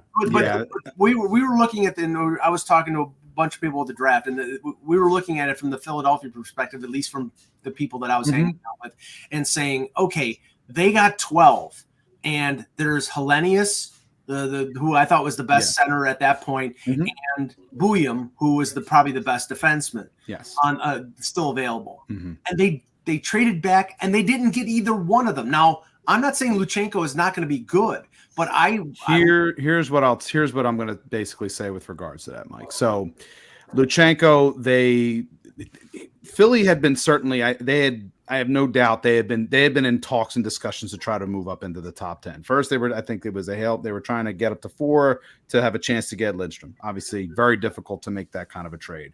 I do think they had been conversations with the Senators as well. I think the Flyers after that were probably targeting Berkeley Catton.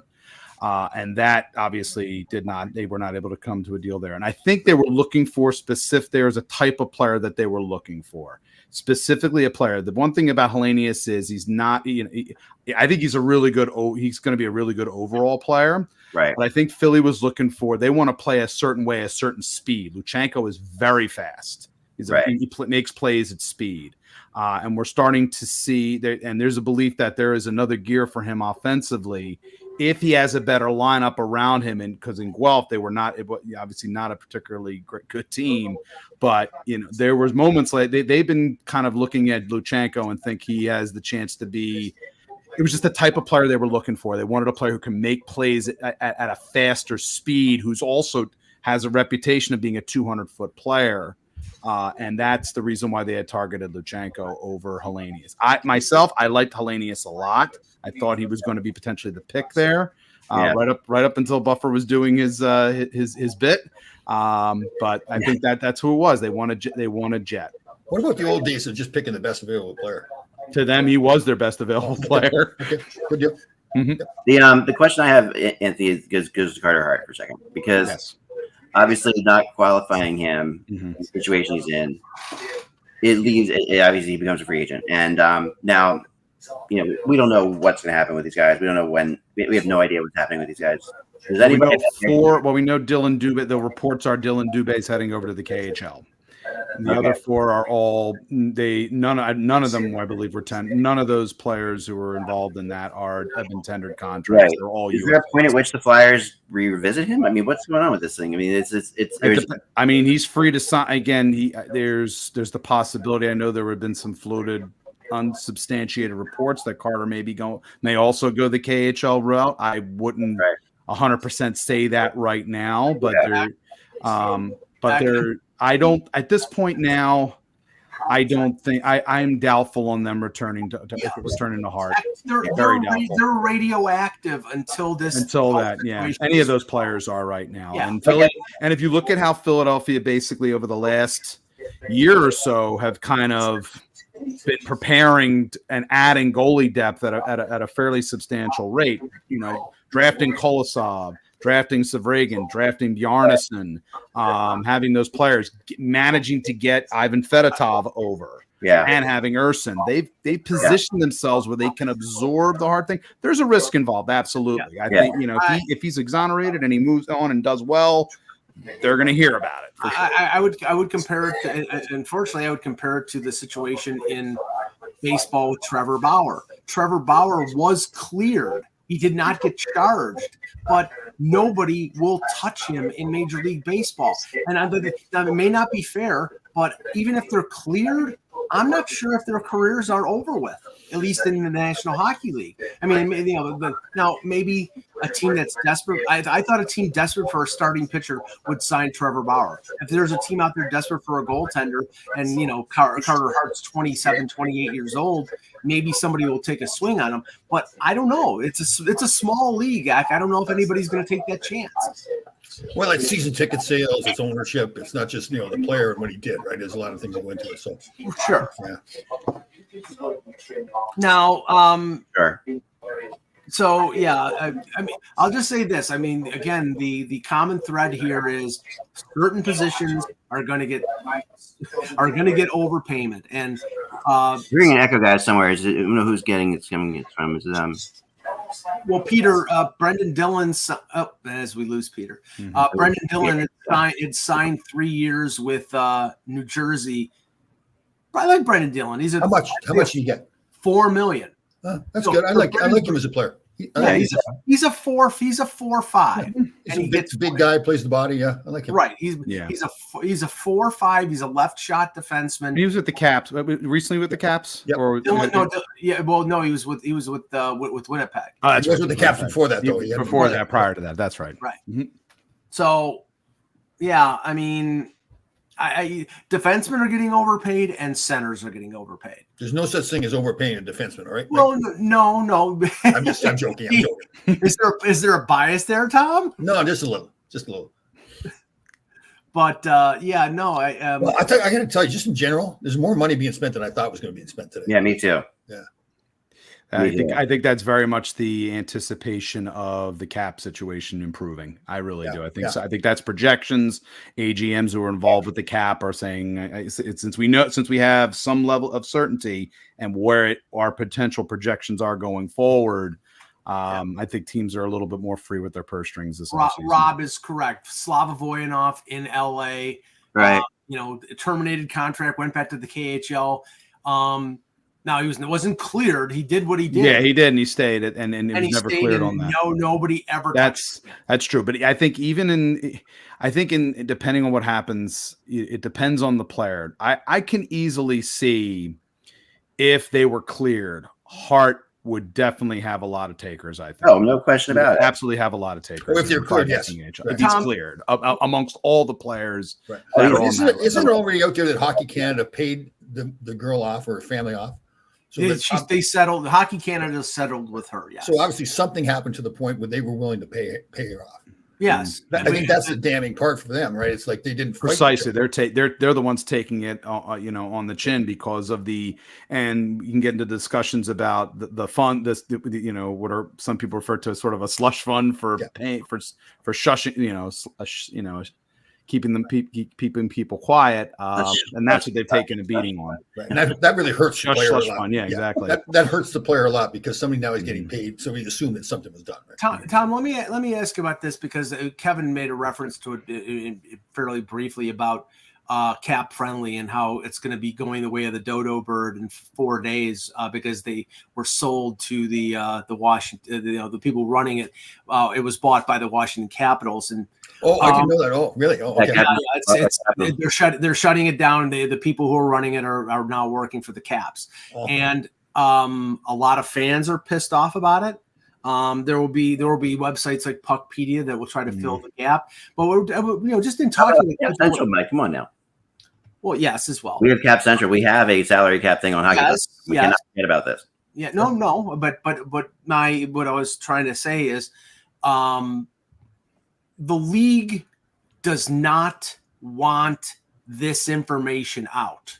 The fans do, and you would think the Players Association would as well, but the Players Association have their own site, so agents and players internally, but not so. I mean, okay, if this was not a cap league, then it's nobody's business. Right. But there's Spot Track for Major League Baseball and the NFL. There's an interest in, and these are cap leagues. So you would think that that the NHL would recognize that there is a hunger for this, but the only thing I think is cap friendly. Basically, they're getting all this information from the agents. I'm assuming that Puckpedia all of a sudden is going to get a lot of influx of information from the agents because the agents want this information out there. And why wouldn't the league? Why wouldn't the NHL in this case want that out there? Why wouldn't they? You got me. You got me. See, I just think that draws interest. It's like the fans. It does. I mean, do you think they want to control it though? If there was a site, I think that's the thing. If I was the NHL, I would want to own it. Like I would just put it out myself. But I still think there's this mindset too, though, amongst the NHL ownership group. And again, it's just my interpretation of the situation that they, it's just a preference as much as anything. And there is a lot of times we complain about the NHL being old guard and not wanting things that, they want things, to be tightly controlled, including I got a new trade. finances. Sorry. I got a new signing. Warren Fogle goes to the Kings. Yes. I don't know if you guys saw that. Maybe you guys saw it already. Sorry. Well, they swapped that again. They just got I know the Edmonton got Arvidsson. So So that's an exit point there. So that's not too surprising. Sorry to interrupt there. Michael Amadio and Noah Gregor to Ottawa, so they're burning the barn doors down. Sorry. Well, I like Warren Fogle. I mean, Warren Fogle just is a good player. I mean, like we just saw. No, I mean Vogel's good. What he did in Edmonton, he played great in the final. Mm-hmm. He was one of their better players, and you could see that give him more space, more responsibility. It could be a really sweet little steal for the Kings there. Yeah, I mean, for 3 years. I mean, that's like as Kevin has pointed out, $2.5 million is the league average, so $3 million is not that big of a deal. That's what I'm saying. I mean, for a guy who potentially could score a lot of goals. I mean, I think this guy has potential. So I don't know. Just might the Rangers going to trade Kakko? That's a really big question. It doesn't sound like they're going to. I mean, I talked to Russ about that, and he seemed to think that the signing of him to, I think he's like $2.4 million. Mm-hmm. That's probably mean that they're gonna give him another year to see if there's sort of a renaissance like or it's an easy contract to trade, right? Right. Yeah, and that's the other thing you get. I mean, I'll use the Toronto example. Timothy Liljegren signed a 2-year deal at $3 million. He was going to he was arbitration eligible. The Leafs apparently were fearful that he'd get a higher reward in arbitration, so they essentially settled before they had to qualify him at $3 million, which is a decent salary, but not ridiculous. They could move him if they went out and signed somebody or traded for somebody and it took on a big salary. They could trade Liljegren, no problem. He's a right-handed defenseman. He's 25 years old. $3 million isn't onerous. So Thomas Nosek just signed with the Panthers, 1 year, $775,000. Derek Forbert with the Vancouver Canucks, and Yost to Carolina. Tyson Yost to Carolina. Yeah, another former Sabre. Yep, that's true. So no, I wish Russ was here, Anthony, when the news came down that Matt Murray was re-signing with the Leafs. I haven't seen. There's no contract yet. Just that he is. He is going to re-sign. Drager reported. Oh no, he just gives him just another year. Oh no, Russ would love this because now this gives him like more fodder for an entire year. Well, they could play Matt Murray. Now, he's going to tell you right now. I told you. I told you. So Matt Murray must like long summers then, right? So let's talk about the Sens for a second. They've signed a lot of players here, right? I mean, they did sign. David Perron is a good signing, I think. I mean, I think that. Yeah. I like him. You know what's funny about David Perron? I've always considered him the double ganger for Claude Giroux. I think the way they skate, the way they play. I mean, physically, I was going to say maybe from a better player, not facially. Well, no, but I'm saying Claude's a better player than Perron for the most part. But the way they play the vision on the ice type thing is very similar. Like they're very they have a lot of similarities. Mm-hmm. It'd be interesting to play. Where did he sign? Where did Perron sign? With Ottawa. 2 years. How old is he now? $4 million AAV. He's 56 now. Or? Yeah, he's definitely up there. He's been around. I think he's 34, 35, something like that. I mean, we talked about they got a Medio. Yeah, but here's what we got to discuss with Ottawa. What's going to happen with Tkachuk there in Ottawa? I think all these rumors about Tkachuk and Ottawa have been overblown. I mean, I think he came out and said there's nothing to them. I mean, he's not going to stay there. Yeah, after what he's seen happen to his brother, he's not staying there.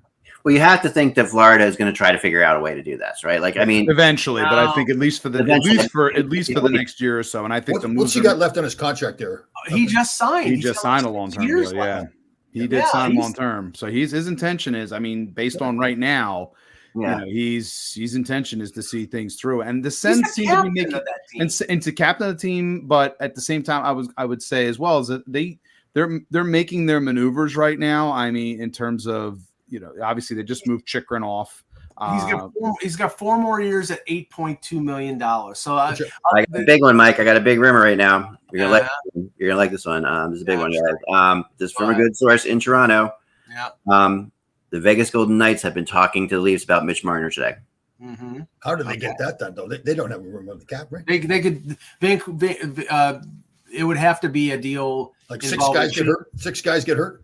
No. Well, remember Marchessault and Stevenson are gone, right? They're gone. Right. It would have to be a deal involving Shea Theodore, who makes $5.2 million, and somebody like William Karlsson, who makes $5 million. You would then be able to fit. But then you've got at least a couple of those contracts. So Tanev's done now. OEL's going to the Senator. I mean to the Leafs, right? Yeah. Right. I thought OEL signed, so that's number. And Stellaris was at $2 million. So right. But so, you know, it's interesting. I mean, you'd have to. I mean, let's listen. At the end of the day, that blue line could look. You had to, if you're taking out Marner and adding Theodore, that blue line starts looking pretty good. Okay, so what does that do to Toronto? So we assume then that the problem in Toronto is it's a character issue, right? Do we agree with that or no? It's not a character issue. It's a chemistry issue. They have too many of the same type of player. I mean, Mitch Marner is a great player. It's just when you have. And it's also a cap situation. When you have $46 million invested in 4 forwards, and you've lost in the first round 7 of the last 8 years with those 4 forwards, something's wrong. Not to say that there's anything wrong with the player. Right. I do think it's. I hear you, Mike, but I also think it's a character issue. Like I guess I bring it up because if you get rid of Marner, have you brought your team closer to being a playoff team that can win in the playoffs? It depends on what you get back. It depends on what you spend that money on. I mean, if you go out and add, now you could say, does their defense need to be upgraded any more than it is right now? Right now their defense is Riley, Tanev, Ekman-Larsson, Liljegren, McCabe, and Simone Benoit. That's good. It's not great. It's not that's good enough. If you've got again, your goaltending really hasn't improved though, right? No, their goaltending. Well, okay, the goaltending. It's Joseph Wall, who is a good young goaltender, whose problem is not talent; it's health. He keeps getting hurt. Now, if he could stay healthy, and I think that they're betting on that. Then they just signed him to a 3-year extension, so they believe in him. But they need him to be available for 50 to 55 games, and the most he's played was last year, where he played in the 20s. And just as he was taking the number 1 job away from Ilya Samsonov, he has a high ankle sprain. And he's out 3 months, and that's a killer. You can't have that happen. So, in my mind right now, the Leafs really have to trade Marner. Oh yeah. Because not because he's not good, but because we've got real quick. We've got some news here. It looks like Elliot Friedman saying, not sure how this is going to look contract wise, but hearing Sean Walker to Carolina. I was just thinking about Walker. I was just going to talk about him. Well, that's replacing, because remember, they've lost Pesci, they've lost Shea, they've just re-signed Slavin for 8 years, so he's locked up. They've got Brent Burns under contract. They extended Chatfield, so their defense is nowhere. They have Orlov for another year. Yeah, their defense is still decent, but it's not anywhere close to being as good as it was. And Walker fits their style. I mean, he's a puck rusher. Yep. He replaces Pesci. I mean, in terms of right side, right-handed defense. Yeah, he's a little different in terms, because Pesci maybe a little bit more of the physicality, but tactically, I think he's in that role for sure. I think that's a good spot for him. A lot of Flyers fans are upset. I'm getting texts from Flyers fans right now about Anthony, about Walker. They wanted him back. They thought he could come back. There was talk that he might be coming back at some point. I didn't think that was going to happen. I think they knew. I think they knew when they shipped him off that wasn't going to. And Philly did have negotiations up to a certain point, but yeah, I mean they have a lot of a lot of guys in the system. And again, getting the first round pick out of Colorado, I think was and again they've got 3 potential first round picks in the 2025 draft. I think where they're at in terms of building. That's fine. That was always a possibility. So what are your thoughts about Eric Johnson? They do bring Eric Johnson back. Johnson, $1 million. Again, Johnson indicated he wanted to come back. He's not ready to retire. 1 year, $1 million. I mean, he's a coach. I think that's great. Honestly. It's fine. He's your 7'8" defenseman. He's a coach on the ice. You're not Flyer fans who are going to get upset about you're Yinning. You're not going to allow Yinning to play. No, actually, they're playing. They're just going to be continuing to develop on the Phantoms and getting the minutes that are required, rather than being in some kind of a rotation. Yeah, and having someone like, again, when you've lost some veterans, I think a guy like Johnson, who has the level of experience he has and can still play a little bit, at $1 million is a perfectly justifiable signing. Yeah. Okay. Yeah. So Barry Trotz signed Scott Wedgwood to back up. Nice. Okay. It's a 2-year deal. I think they said around $2 million. I really thought he was going to stay in place. Well, but here's the thing. So now you've got Wedgwood, and Wedgwood you can't send down to the minors, obviously, because you'd have to clear waivers and somebody would pick him up. Wedgwood's the backup for Saros. That means you're going to put Askarov in the American Hockey League again, unless you trade him. I mean, this would lead me to believe that they're probably going to trade him. Right. Because I cannot believe that they would send, I mean, at a certain point, this kid could go back to the KHL if they keep putting him in the American Hockey League over and over again. This is questions though. The player wants to be in the KHL in this case, but again, this is something that it's been an interesting day for Nashville. I'm going to say, one of their best days in their franchise history. Certainly, I mean, the kind of splash that they made. Obviously, I had people at the draft asking me about, hey, is Philly interested in Shea? And I'm like, if the number's right. And as soon as I saw the numbers starting to come out this morning, I was like, not at that price. Okay. They were interested. They were interested, though. You're right, though. But they were. But once those numbers came out, they're like, no. 2 other signings here. Stefan Nason goes to. Sorry, I'm just trying to get Timothy's thing off of here. Stefan Nason, 3 years, $2.75 million going to the Devils. Matt Grzelcyk, 1 year, $2.75 million going to the Penguins. Right. So Brady Shea went to Nashville as well, right? Shea was also, he was 7 times 7. Yep. Yeah, 7 times 7, right, to Nashville. Zegras. I got to tell you, and again, I love Barry Trotz. Yeah. But these contracts all are great right now. These are long. Well, even Stamkos is an older guy. These are long-term deals. Yeah. You better be sure that you got the right guys. Yeah. Yeah.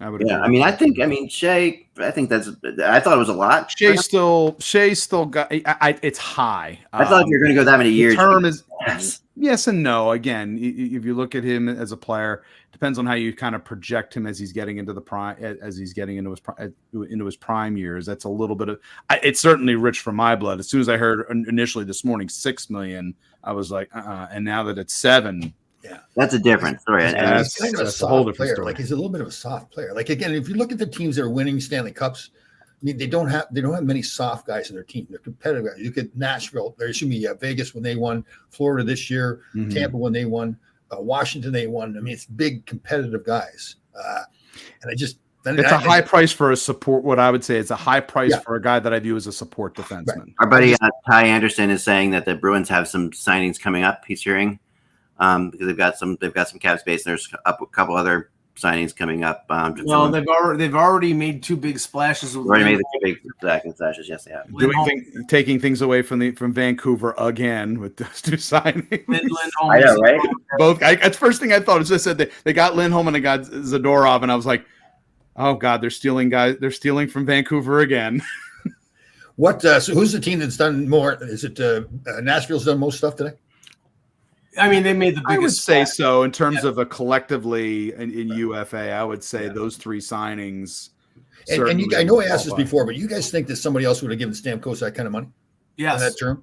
Yeah. I think New Jersey might have been in the mix there, especially with Palat being. I think there was definitely a consideration. Jersey. I don't think Detroit of the teams that were rumored to be in on him. I don't think Detroit would have. I do think New Jersey would have. Yeah. I thought the Rangers would be interested, but not that money though. No. Casey DeSmith to Dallas. There you go. How about that? There's the replacement for Wedgwood. Yeah. Yes. There you go. Joey Anderson back to the Blackhawks. I like him as a player, but Matt Grzelcyk is going to the Penguins 1 year at $2.75 million per Chris Johnson. I think Tom. I think the thing with Stamkos was that's where he wanted to go. I think he was just clear. I mean, he knew he's the kind of guy who definitely wants to pick where he goes, and it makes sense. The Predators make sense for him in a lot of ways. I think they are the kind of market he's been in. That kind of market. It's very similar to Tampa market as far as like media goes. At least you're not going to get pounded with media, right? And he had a chance to go back to Toronto, didn't do it, right? So but okay. See, this was my assertion all a long time because I was on my way to Toronto the day that Stamkos announced he was going to re-sign with Tampa. A couple of days before, he had been in Toronto. It was this circus where like they had the head of Canadian Tire and the mayor of Toronto. It was such a clown show that they do what they did. He wanted to stay in Tampa. He knew Tampa was close to winning a Stanley Cup. He was living down there. He took less because of the state tax implication. The thing was, at the end of all this, they expected him to take less again. And I'm sorry, he's been the best or the second best player on that team for 15 years. So what did they offer him? Do you know what they offered him? Tampa? The rumor was they were offering him an 8-year max deal because he's 34 years old, so they could do that. An 8-year max deal at $3 million. So basically, it was a 4-year deal or a 5-year deal masqueraded as an 8-year deal to spread the AAV out. So what would the number have been if he just signed a 4-year deal? If it was 4, well, okay, so 8 years times, that's 24 million. 24. So they probably, I bet you anything, because there's like 6 million. Yeah, I bet you anything it was something like, probably he's getting paid 6.5 or something like that in the first 2 or 3 So he years. didn't get a whole lot more going to Nashville based on the taxes, correct? Well, the taxes are the same. Tennessee's no taxes. Oh, that's right. Yeah, you're right. I mean, and as we know, like a lot of players like to play in Nashville. It's a nice place to live. Yep. But this was about like the only thing I'm surprised at here is that Stamkos was not a little bit vindictive and said, you know what, I want to go to a team in the Atlantic Division and stick it to the Lightning.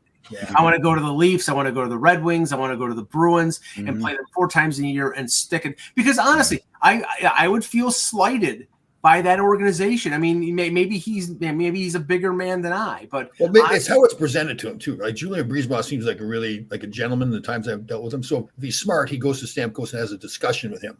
Yeah, here's what we're thinking. Here's our cap dollars. We appreciate all you've done for us. All those kind of things. So, but you're right. Maybe he didn't. Like obviously, I think a lot of Chris Drury what he's done here, and Gaudreau wasn't too happy with him by going on waivers to. Well, no, I mean, right, and I don't like with the way Drury did that. I mean, why do you say that though? Well, I mean, okay, was it legal? Sure. I mean, apparently it was sort of a prearranged wink, wink, nudge, nudge because San Jose had the first claim in the waiver claim. They couldn't they couldn't send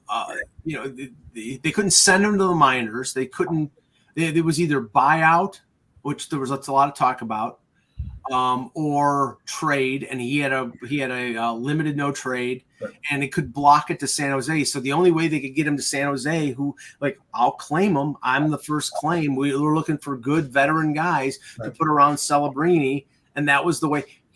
Did he want to go there? Well, he was on the no trade list to not go. Yeah, but why were you? Because they were on the no trade list. That's why you didn't like it, and jury still got him there. The reason I don't like it is because they knew he didn't want to go there, and they did an end around, so he had to go there.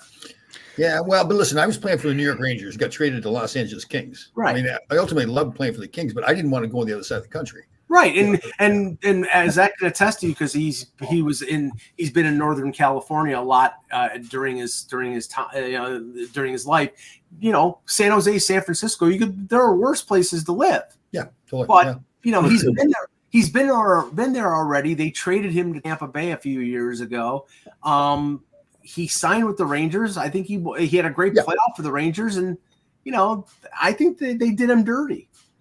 I thought the Rangers should have kept him. I thought the Rangers should have found a way to keep him. To me, he's one of those players you want to keep around. Yes, I agree with that totally. From a player standpoint, from the dollars and cents with the cap dollars. Yeah, he's expendable, right? Because Here's the big question I've got to have. So the team now moves to Utah, where polygamy is legal. Okay, so now, is that one of the things they use as a draw to say the guys you can have 7 or 8 wives?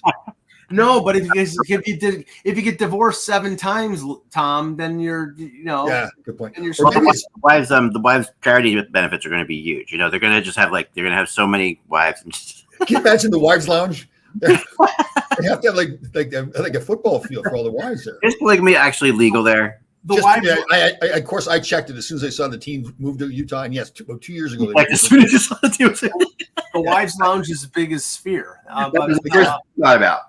Yeah, that's interesting. Well, you think about it though. So let's say you go play in Utah, and you end up getting 7 wives, and then you get traded to the Rangers. Let's say. So do you bring in one wife at a time? Right. Is it true you're the next Golden Bachelor, Tom? Just curious about that. I asked to be on the Golden Bachelor. They asked me to apply. Right. And when I saw the guy had a hearing aid, I think it wasn't. Somebody ought to straighten me out if I'm wrong, but I do believe that Salt Lake City is a quote dry town. Where that won't work. So if that's the case, then a lot of hockey players will not like. Yeah, we're not saying there. That's worse than. Yeah, I don't know if it's a dry town, but Mormons don't drink, obviously. So that's I think it's a dry town. That's what I'm saying. I'm pretty sure. Really, I have to check on that. That won't work in the National Hockey League. Yeah, that's an interesting one. I don't think we have any dry towns in the NHL. Well, Vegas sure as hell isn't. No, that's for sure. And you were going to touch on before, Mike, the Sphere. I've been there. Have you guys been there? Yeah. Well, okay. I was just there. Visually stunning from the outside, especially then I went to both days of the draft. The outside of the, it's funny. You don't realize what it is. Basically, it's a bunch of little LED things that are about the size of a dollar, like a silver dollar. Mm-hmm. And there's thousands of them in this big circular, and then whatever they're projecting, that's how they do it with all the different colors and everything. So I mean, it's stunning to see it from afar, from the sky, seeing it up close. Obviously, you don't see the images up close unless it's at night. Mm-hmm. Inside somebody made the description of it's like a auditorium or an arena size IMAX theater. Yeah. It's got this absolutely monstrous screen. Right. I will say though that in terms of the draft, the spectacle was very interesting.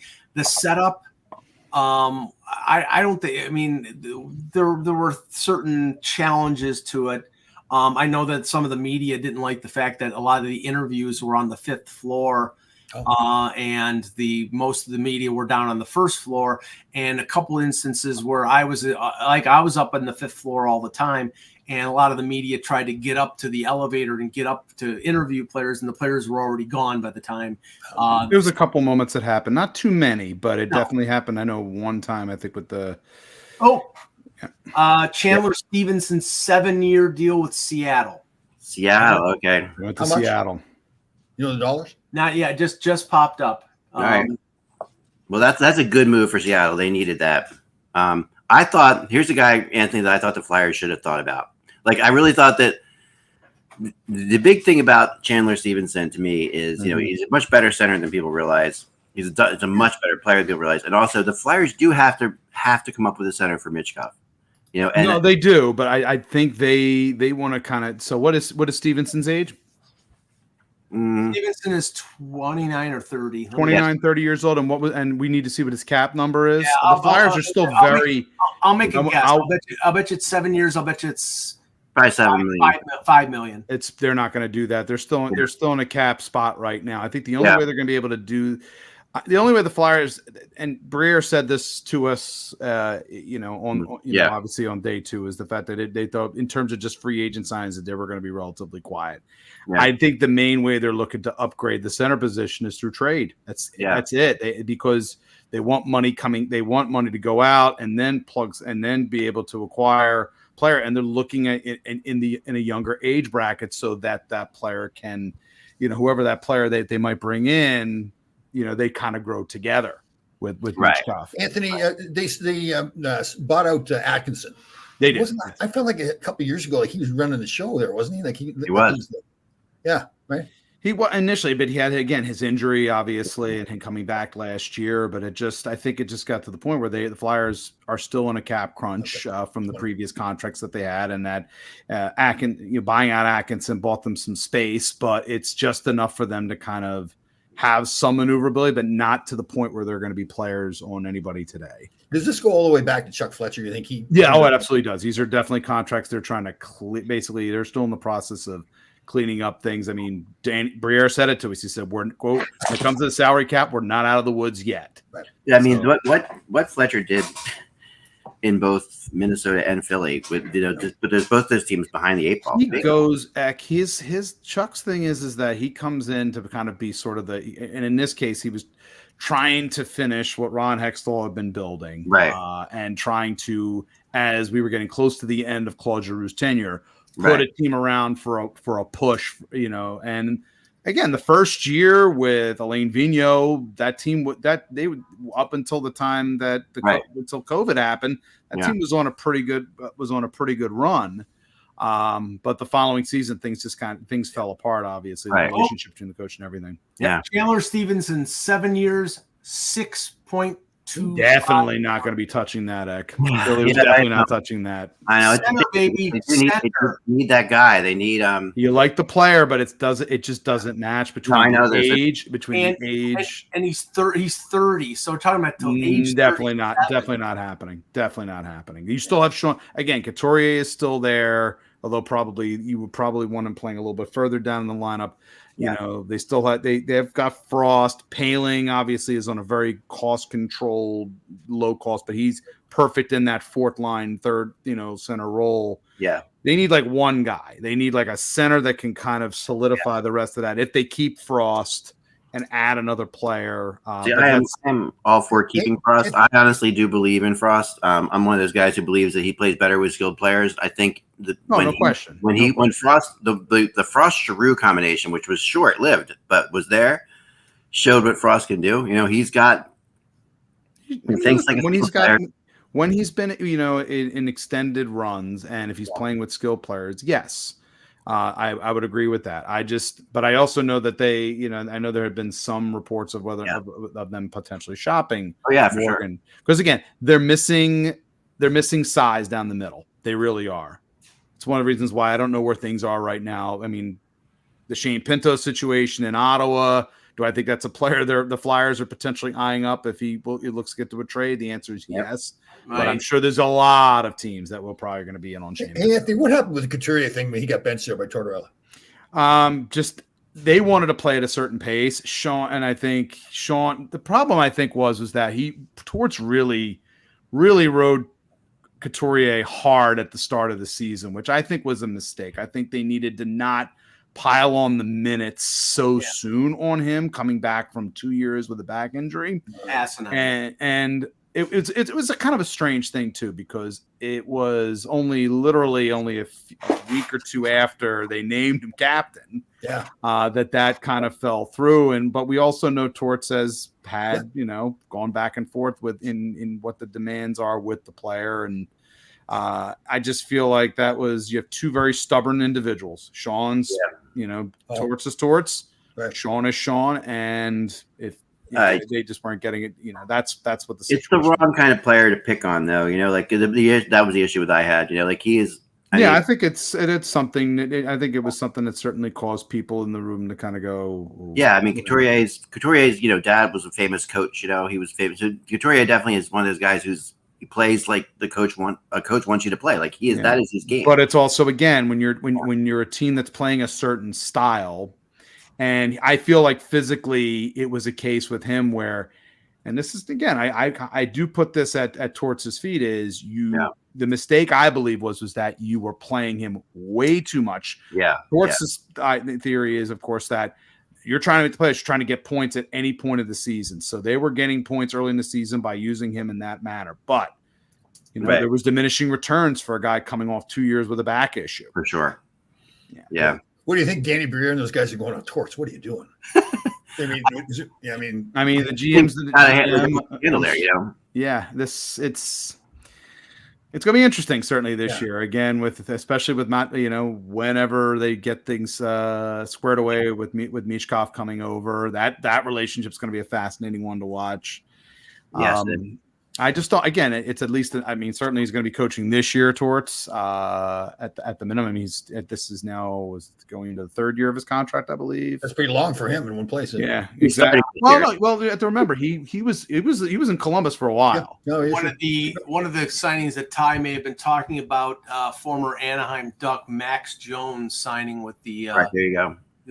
With the Bruins, and he's a sort of, again, another Bruin type of player. So. Physical.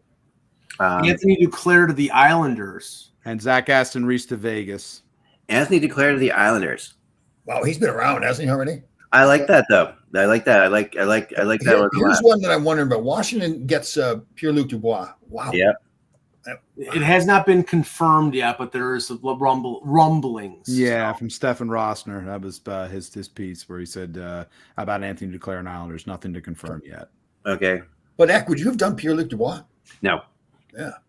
No, I don't understand it at all. I mean, I do want to say that I think the Capitals, everything else the Capitals done, I've loved. I think they've had their best offseason in years. Yep. And I think they're getting Logan Thompson as a goaltending, amazing. I'm a huge Andrew Mangiapane, everybody makes fun of me for it, fan, but I really think he's a good player.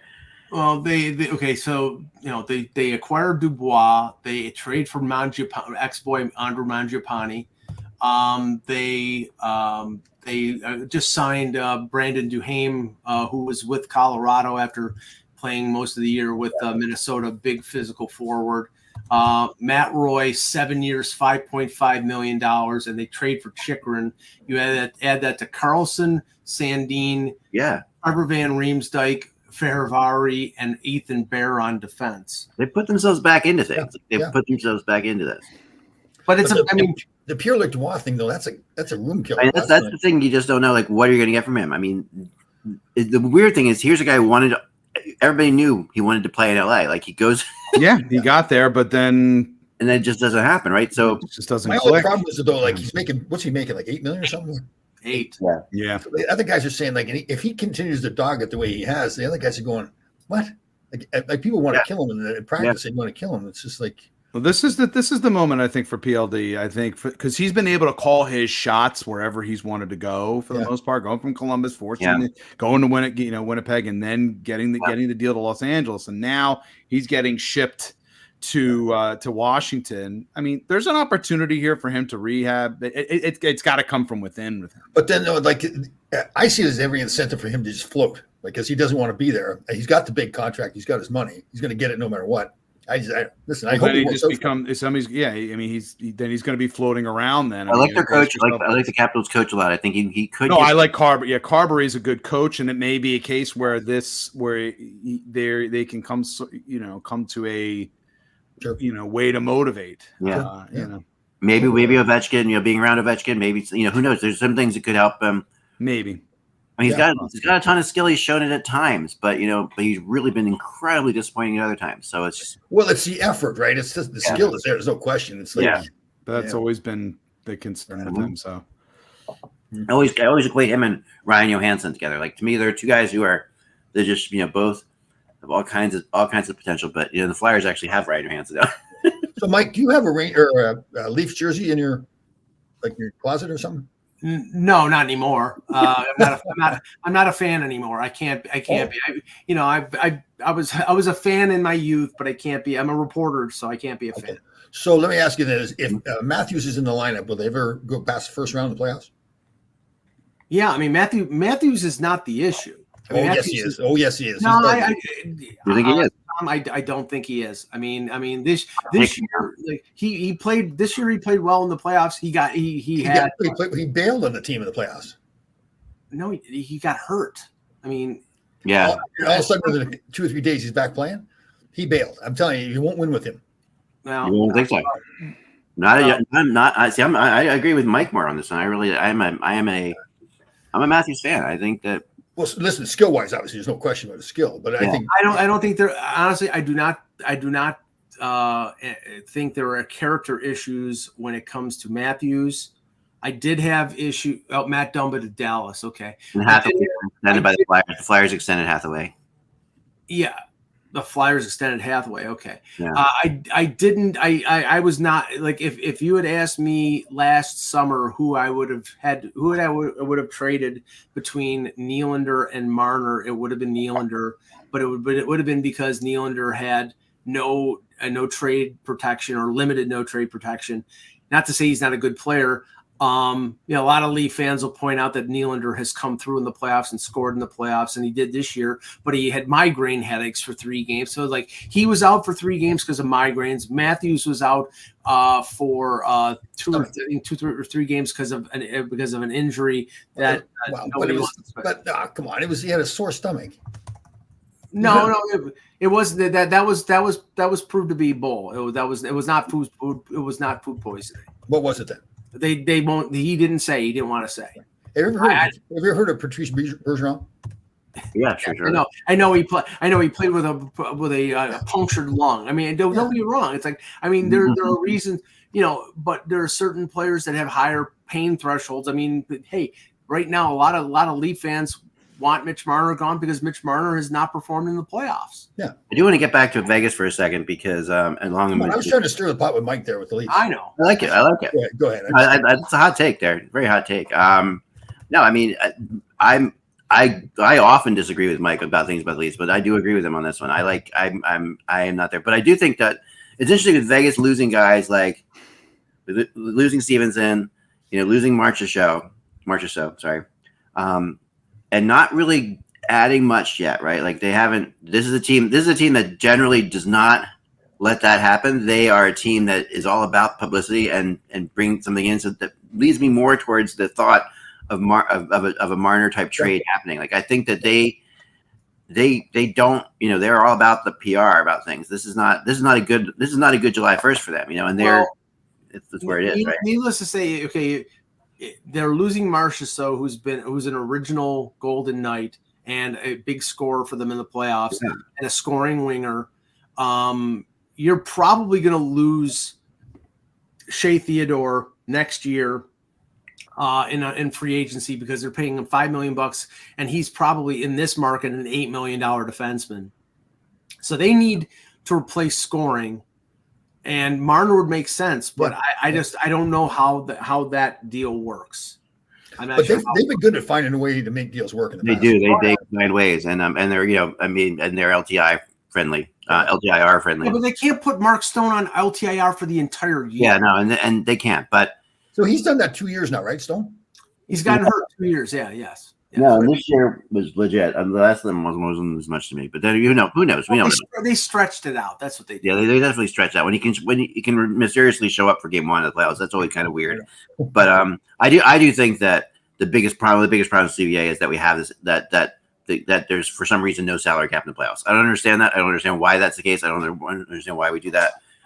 I think the players don't get paid in the playoffs, right? Right, but I think it's ridiculous that teams can this whole LTIR thing where you can have an unlimited amount of salary in a playoff game. Like where we're all about the salary cap other times of the year. Like it's just kind of crazy. Well, but there is no salary though, so you can't have a cap because Right. they're not getting paid. Right? How would you have a salary cap?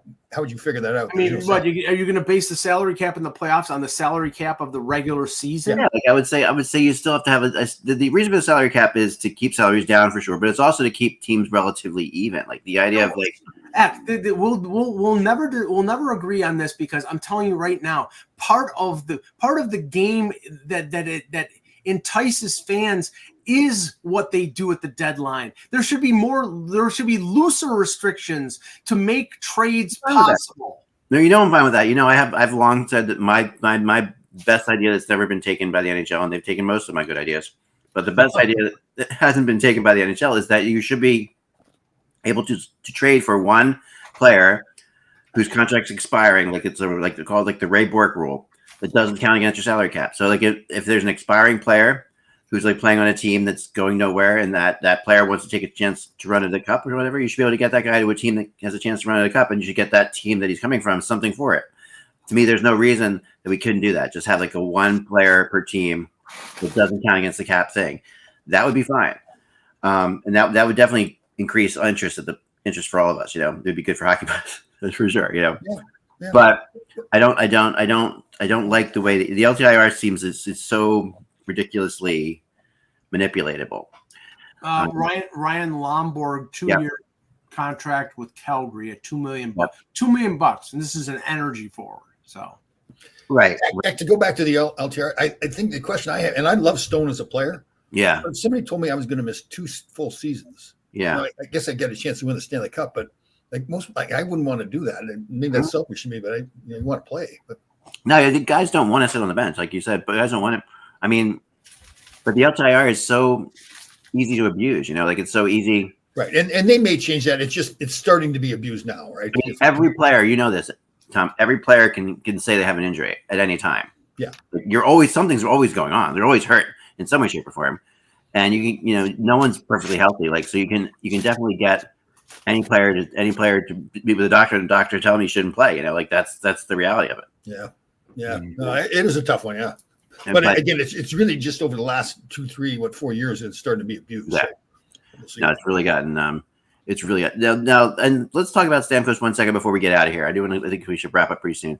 But there's 2 things that Tampa did here that do bother me. Obviously, Stamkos, we talked about, he's this lifeline of the franchise. He is their most famous player. He is the guy who really everybody associates with them.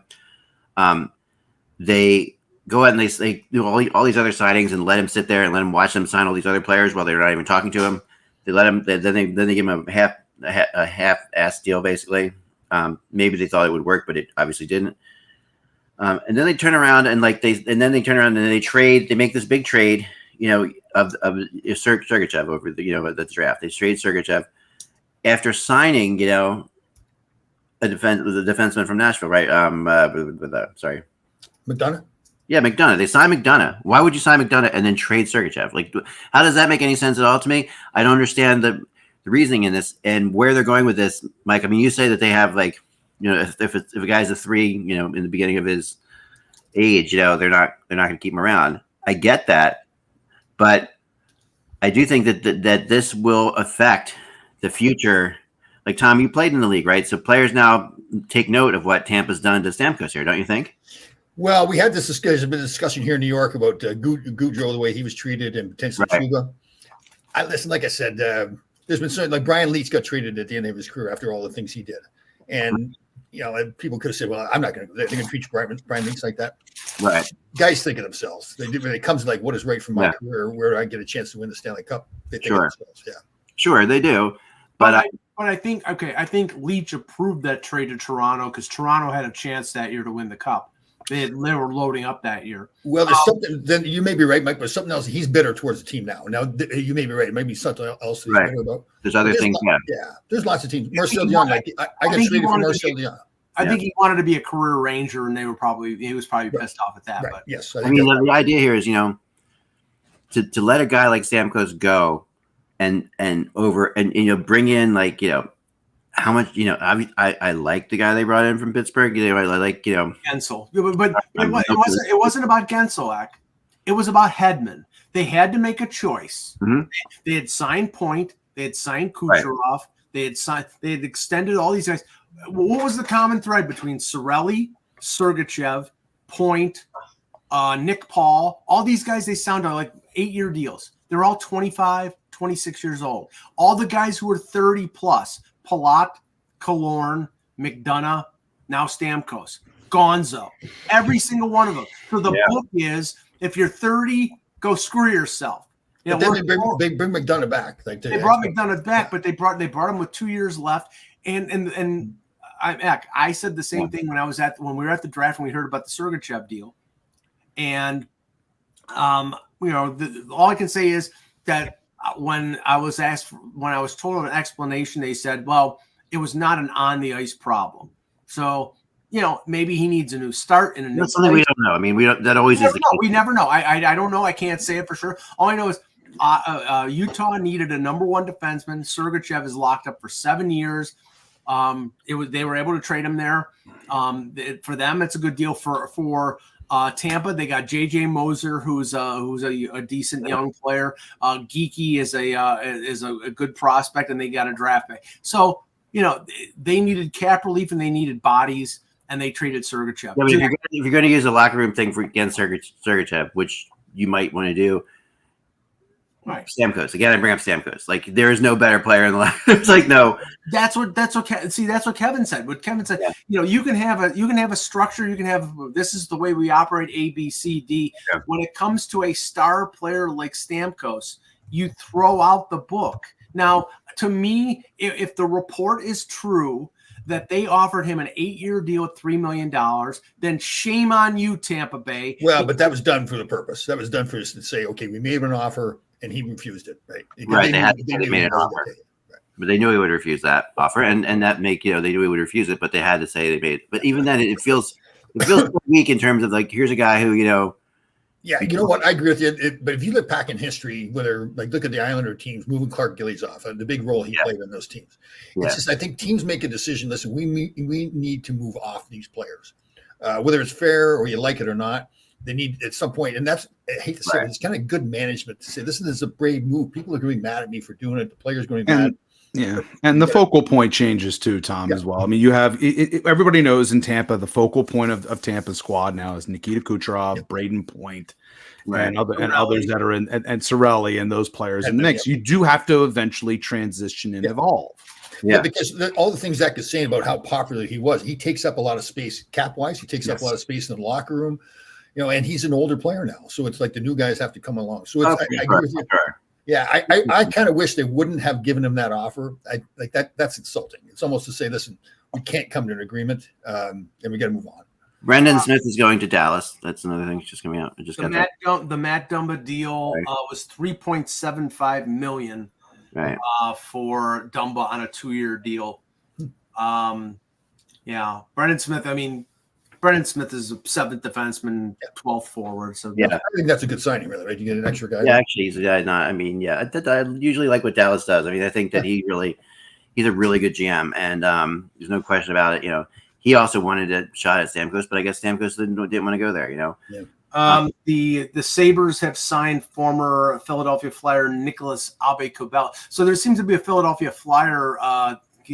Felix Sandstrom, Aube-Kubel. Yeah, putting together it. I will say Aube-Kubel's reputation, certainly he's already been on a Stanley Cup winner now after he left Philadelphia. But he was originally a 2nd-round pick of Philadelphia. No, okay, here this is an interesting little twist. It's always good to recreate the Flyers of 2020. Well, we always listen. At the end of the day, as everybody's like, it's like half the league is ex-Flyers at this point. No, it's like, come on, ex-Flyer, another guy won a cup. No kidding. I always love when teams trade for multiple players from a team that was really unsuccessful at the time that they were there. It's like, I bet you Lindy Ruff is going to have a lot of influence in Buffalo there. Oh, Lindy's going to be huge. You don't bring him in and he not have it. Everybody I've talked to about Lindy Ruff says the same thing, that he's just like, he's about as smart as you get. Like, as far as coaching goes, like, he really is a sharp guy. And he's sharp, but he's also going to make the players accountable. Right? That's one of the big things with coaching. That's you can't control a lot, but you can make them accountable with ice time. Yeah, for sure. I guess that's pretty much, we can pretty much wrap it up here, I think, guys. Anthony, nice to meet you. I don't think we met before, have we? I think we've briefly been on either a deadline we've done a trade deadline podcast previously for sure. But you're good. You're good at your job. You really know what you're talking about. Good job, Tom. I really appreciate that. Thank really you so much. It means a lot from you. Unlike me, who doesn't know a damn thing. I was going to get to that next, but I wanted to help you a little bit. We'd like to agree with Mike, but then we'd all be wrong. I know. It's no fun agreeing with Mike, right? They'll be listening to you, but okay. Remember, folks, without the buzz, it's just hockey, and the free agency season is not over, and the trades are definitely not over. I feel like they're, talking to people, there's a lot of teams. Some of the teams that really stood back today are just waiting for the dust to clear, like the Islanders, the Sabres, the Flyers. These teams they still have things they're going to do, but they're waiting for the dust to clear in this whole craziness. And it'll be wall-to-wall Marner talk for the rest. We'll be talking about Mitch Marner till the cows come home, for sure. And Matthews, too. See you guys. Great to see everybody. Tom's an instigator. Take care. See you guys. Good job.